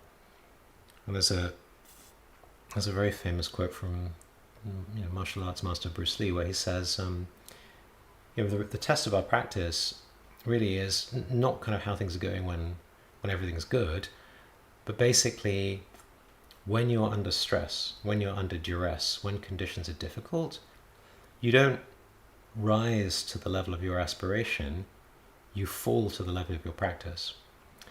And I think there's something very profound in that for us, because actually the way we go wrong in life is usually at times when we're weak, right? That's when we harm others, that's when we harm ourselves, that's when we make mistakes, we make bad decisions. So that's the time when we need the most protection. And so yeah, similarly, I think it's very easy to lose hope, to lose faith on the path, especially when it gets difficult, when it gets boring. So I think really having that foundation in aspiration is so important. And I think the other thing Rinpoche says is, doing things in the world, it demands time, it demands money, it demands energy. Not to say that we can't and shouldn't aspire, we should. Whereas aspiration, like the practices we've talked about earlier today, that's something you can do anywhere, anytime, right? And so there's something very, very powerful, partly also because it's really a training in mind, right? It goes back to this mind training. The more you repeat an action or a thought or an emotion, the more it becomes part of your habitual nature, right? So as practitioners, we're trying to transform our habitual way of thinking and experiencing the world into something more aligned with the reality, the truth that is described in the Buddhist teachings. And so part of the benefit of aspiration is we can do it often and we can do it, kind of all the time. So it's actually a very powerful practice because we can do more of it. So it's going to transform our minds more quickly. But I will say though, actually another thing I would say is there's another teaching that comes up all the time is when you think about a practice, how to decide how much to take on, right? And Rinpoche used to talk a lot about the idea of the charnel ground and the forest glade. In the original Buddhist teachings, indeed path, a person would leave the town and go to the forest, right? So you still have this in the forest traditions of Theravada. People would find a peaceful place away from distraction, away from noise. It's a little bit, the same idea of going onto a retreat or even becoming a monastic, right? This idea of simplifying your life, taking yourself away from all the need to do things in the world. Partly because, that way we can focus on our practice. I think the challenge with doing things when we're not yet practiced, or the challenge in always facing those opportunities, may be that we get too distracted by the doing, and we don't do as much to continue to train our minds and train our hearts. So I guess I'm not fully answering your question, Carlos, because you did ask for something more. I guess what I'm doing is I'm saying, actually, no, aspiration's good, please keep doing it. But I think for now, that's what I'll say. All right, Edith has a comment on the question. Her question was, any good references regarding American Buddhism? For sure, yeah, I mean, I can add those into the site somewhere. John asks a question saying, Alex, you say you're a practitioner because you want to make a difference in the world. Can you elaborate your position, please? Because any spiritual practice seems to be about acceptance of what is and allowing life to unfold. In my experience, most people's good intentions fall squarely into the disturbing others box. Yeah, it's a very fine point. And actually related, I think it's a different way of posing the question that Carlos just posed, but from the other angle. Yeah, I mean, I think this... So, it also goes back to Pam's question. So, and back to the middle way. Right, the challenge, I think, with all of these questions is distinguishing what in the middle way teachings we call the two truths. Right, the so-called ultimate truth and the so-called relative truth. And it's not even that there are two separate truths. It's not as if we leave the relative world and go into some other more ultimate world, like some kind of heavenly realm. Rather, it's that all phenomena simultaneously have both of these characteristics, right? They have the relative truth in the sense that they appear in the world, right? That they function, we can interact, we see them, we experience them. And they have this ultimate truth, which actually is not really a truth. It's kind of a non-truth, because if you study the Madhyamaka, what it says is the truth about phenomena is that there is no ultimate truth.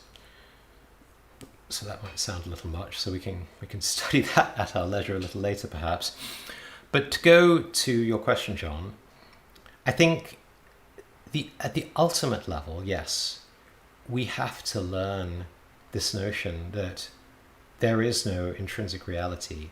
And so trying to kind of mess with this world of appearances while believing that we're going to accomplish anything real or true, that's clearly a mistake, right? Because we're confusing then our appearances with their underlying reality. But I think the opposite is also true, right? The danger of going only to the ultimate and denying the relative is we ignore experiences.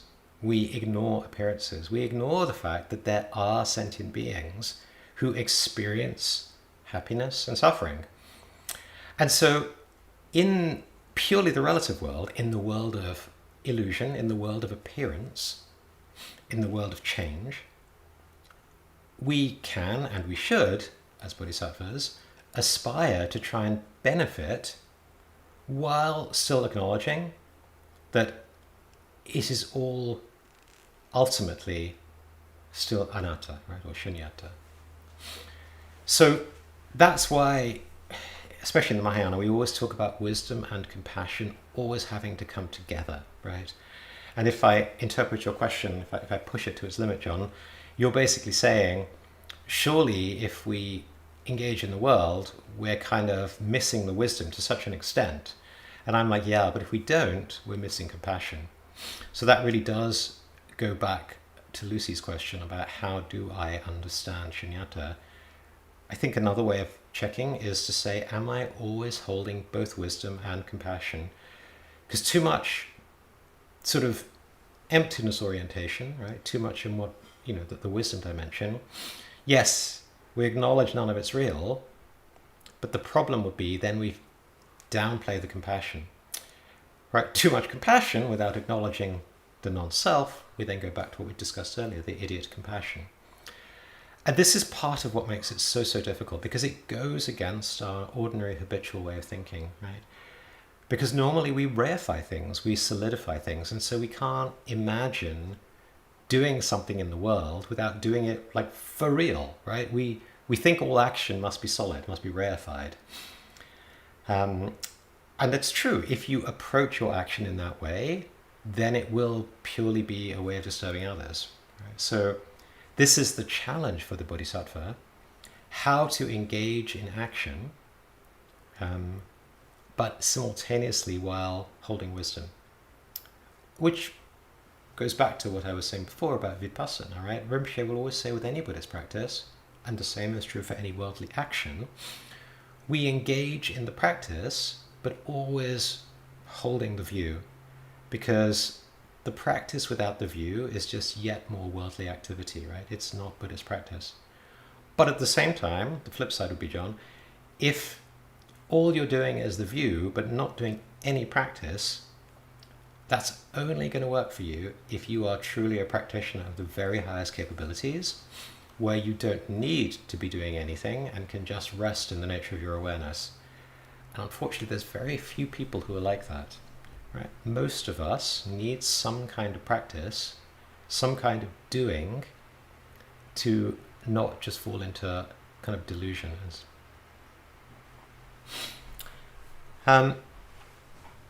Okay, Steve's question. In the second hour, you said many times Rinpoche said. Are you referring to a specific teaching? Well, yes. So Steve, most of what I said today, not everything, most of what I said today was actually from the teaching, which is on the website, called You Are Your Own Master. So you can find it there. I encourage. In fact, I've also put it in the course outline. There's a link there. You can just click on it. I am, throughout these 8 weeks, of course, doing a little bit of a synthesis, in the sense that I'm bringing together things he has said across the 8 weeks, and of course things that he said in the previous 20 years I've studied with him. So, but yes, if there's any, please, by the way, do ask questions on the site. If you have a specific thing where you'd like a reference to know where Rinpoche said it, please ask, and I'll get you the reference, because I can pretty much find references for everything that he said, or that I'm quoting him to say.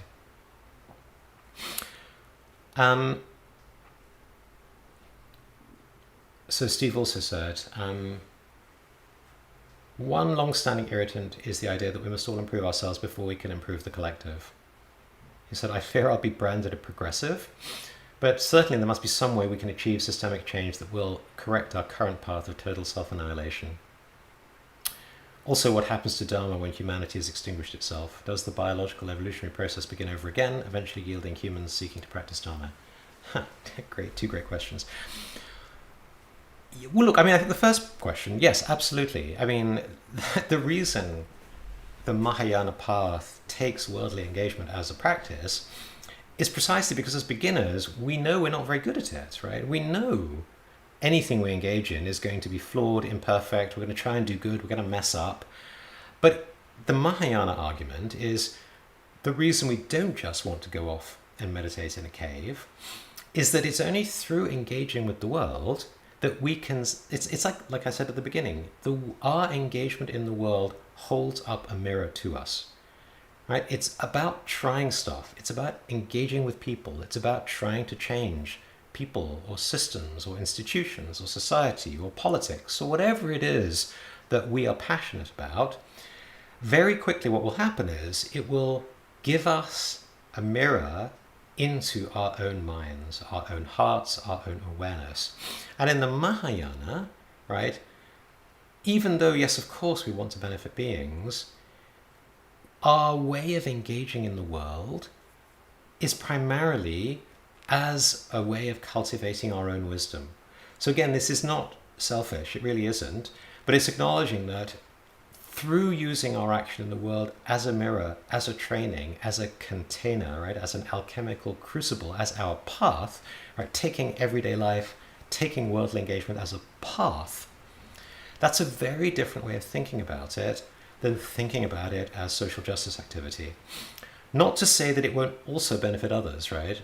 Absolutely, we can and should aspire that it will. But just to notice, if you lapse out of taking it as a path and just take it as, social or political engagement, fine, it's no longer a Buddhist practice. Right? And if you then say to me, which you're entitled to say, you'd say, well, these damn Buddhists, they're so concerned about their practice, why can't they make a world a better place? I think all we can do is go back to what we said last time, right? The first week. What does it mean for the world to be a better place? And I think we can talk about the outer world and the inner world and the innermost world. And even this week, when we talk about the Four Noble Truths and we talk about root causes, and to be honest, even when I work as a coach or a leadership advisor, I can try and help executives and politicians and leaders in society to make change. But if they haven't done the work on themselves, it's going to end up pretty messy, right? So again, I think somehow we have to hold both. We have to hold the compassion, the desire to really engage in this illusory world, but also the wisdom to really transform our own minds. So to the extent that we're making it an either or, I guess that's the bit I'll push back on. To your point about total self-annihilation and what happens to Dharma, well, I think the traditional Buddhist answer is, we're not the first universe, we're not the last. In fact, in the Buddhist world, we're a tiny speck on this 3,000-fold universe, right? There's all these other worlds, these other realms, these other universes. Actually, even in modern cosmology, we don't really know, let alone if you were to do something like a many worlds interpretation of quantum physics. The point is there are many possible worlds out there. And even if Dharma were to stop on this one, I think the answer would be the truth of the Dharma is not something that the Buddha came up with. He merely realized what is the nature of phenomena, what is the nature of the mind, right? So when we talked earlier about these three characteristics of anicca, dukkha, anatta, right? The impermanence, the unsatisfactoriness, the non-self. If indeed humanity were to disappear and the ants were to take over, or indeed the sentient AIs were to take over, I think that the Buddhist argument would be any world that they would inhabit would still have these characteristics, right? Phenomena would still be impermanent. Any creature that has goals will find a lack of total satisfaction. And there is and never will be no true fundamental self. And I think Madhyamaka philosophy has done a beautiful job of demonstrating. And to be honest, I think even Western contemporary philosophy would agree with that. So there's no real debate there anymore. I think it's more, if anything, and just to sort of take a side note on Western philosophy, not a debate about non-self, nor, by the way, would Western science debate non-self. I think if you look at any neuroscience, they'll tell you there's no part of the brain where the self lives. There is no self in the brain.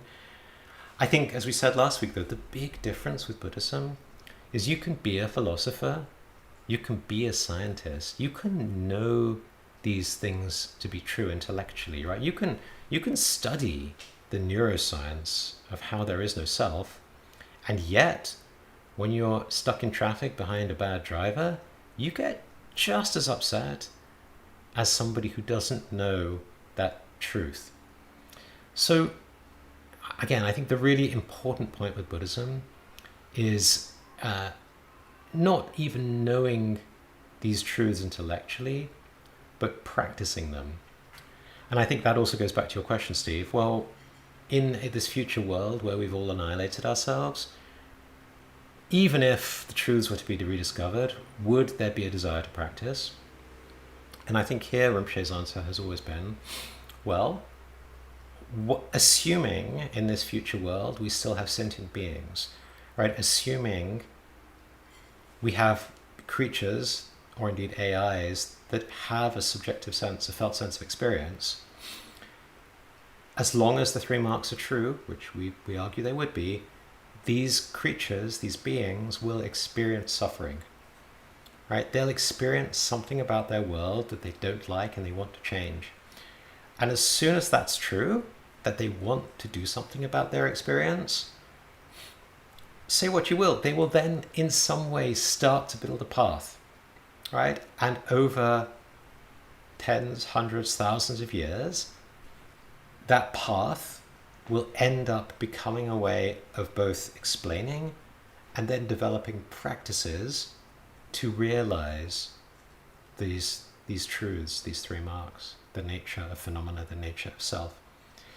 I mean, would the path look anything like any of our current practices? I mean, I don't know. I don't know what you could say about that.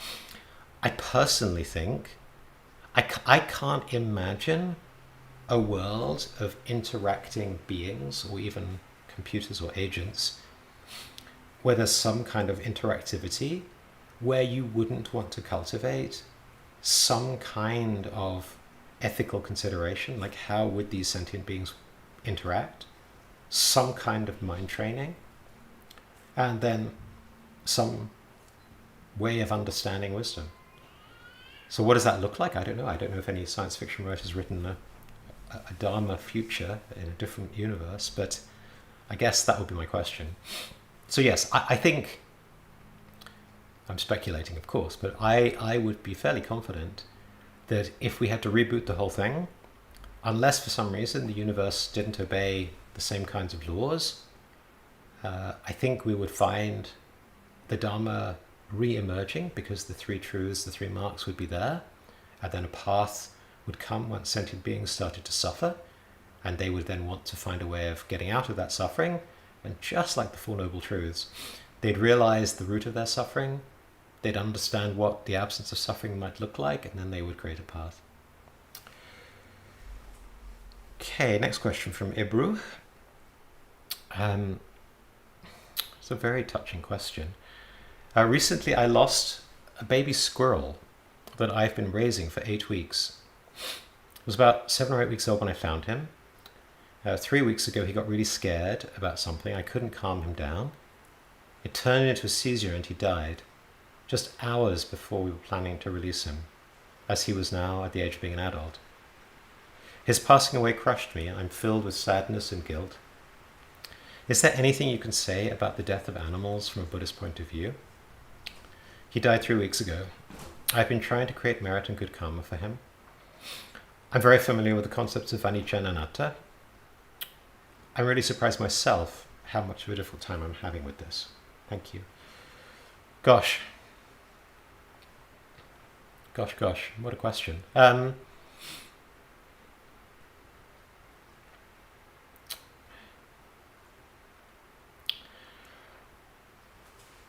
I mean, I obviously don't know your kind of attitude towards the teachings on rebirth and so forth, but if that's something that resonates with you, one thing you could certainly do is, aspirations, prayers, that whatever has happened to this squirrel, may he or she or it, in its future birth, be able to encounter the Dharma more directly. Now, you could say, some people would say, look, there's all these stories of the Buddha's previous lives when he was an animal, he was all kinds of different beings in different realms. And, it's just fairy tales. How can this help? Well, I think it's a little bit like we said last week, yeah? We like to think of ourselves as rational, but actually, we are strongly moved by myth, right? By narratives, by stories. And I think finding, and again, this comes back to these two truths that we talked about, because our life has no ultimate purpose, right? There is no pre-written true story. All we can ever do is tell a story that is meaningful to us. So I think the question for you, Ebru, is really about how can you construct a story for yourself that is meaningful for you about this squirrel, about your relationship with this squirrel, and so forth. And bearing in mind that all stories are ultimately false. So a story's worth really, and Rinpoche talks about this, we'll talk about this in future teachings, is as a skillful means. And by the way, all Buddhist teachings are the same, right? And I think Rinpoche gave a lovely example. Imagine you were some great scientist from MIT and you're out with your child and walking near the edge of a cliff, and for some reason your child has crawled right to the edge and is at risk of falling over. Do you want to give them some lecture about gravity and why it's dangerous and how if they fall, some bad thing will happen to them? He's like, not really. Much better just to sort of have some stuffed teddy bear and try and entice them away from the cliff with the stuffed teddy bear. So back to this idea of coaching oneself. Now this may seem like a big ask, but really, if as sort of self-sufficient, mature practitioners, one thing that's very good to be able to do for oneself is to figure out what is the necessary teddy bear to give oneself when one is too close to the edge of the cliff. Right, so to your story, Ebru, I think it really is a question of what is personally meaningful for you from the Buddhist teachings. Is it this idea of thinking of aspiration for the future life of the squirrel? Or perhaps you're the kind of person who says, I don't believe in future lives, right? That's not helpful to me at all. Okay, so maybe then you can think of it differently, right? Maybe then you can use it as a way to reflect on your own spiritual path, right? Both in a sense of gratitude, perhaps, for what you did do, but also noticing then the strength of your emotions and then just recommitting to your own practice. Noticing, again, without judgment, without making your emotions a bad thing, but just, as you said, just this surprise of like, wow, they're still really strong, right? And using it then as an opportunity to say, well, let me, I hope I don't exaggerate here, but let me let this poor baby squirrel almost as like a reason for me to do my own practice.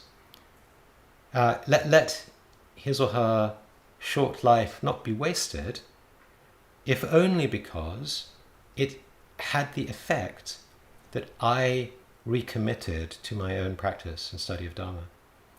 And I would say if that's the only thing that you take out of this, that's already incredibly beneficial and auspicious. So there are some more questions, but just in view of time, I shall stop here. I will be, again, putting out a feedback form. I would be very grateful for your feedback, especially as I mentioned earlier, for any thoughts you might have about beginners. Also, several of you have been writing comments and questions about an interest in special sessions for Vajrayana students. So I will also be sending out some form for that also to see who might be interested and what we might do in those. But other than that, it's been a pleasure as always, and I wish you a good week, and I will see you next week.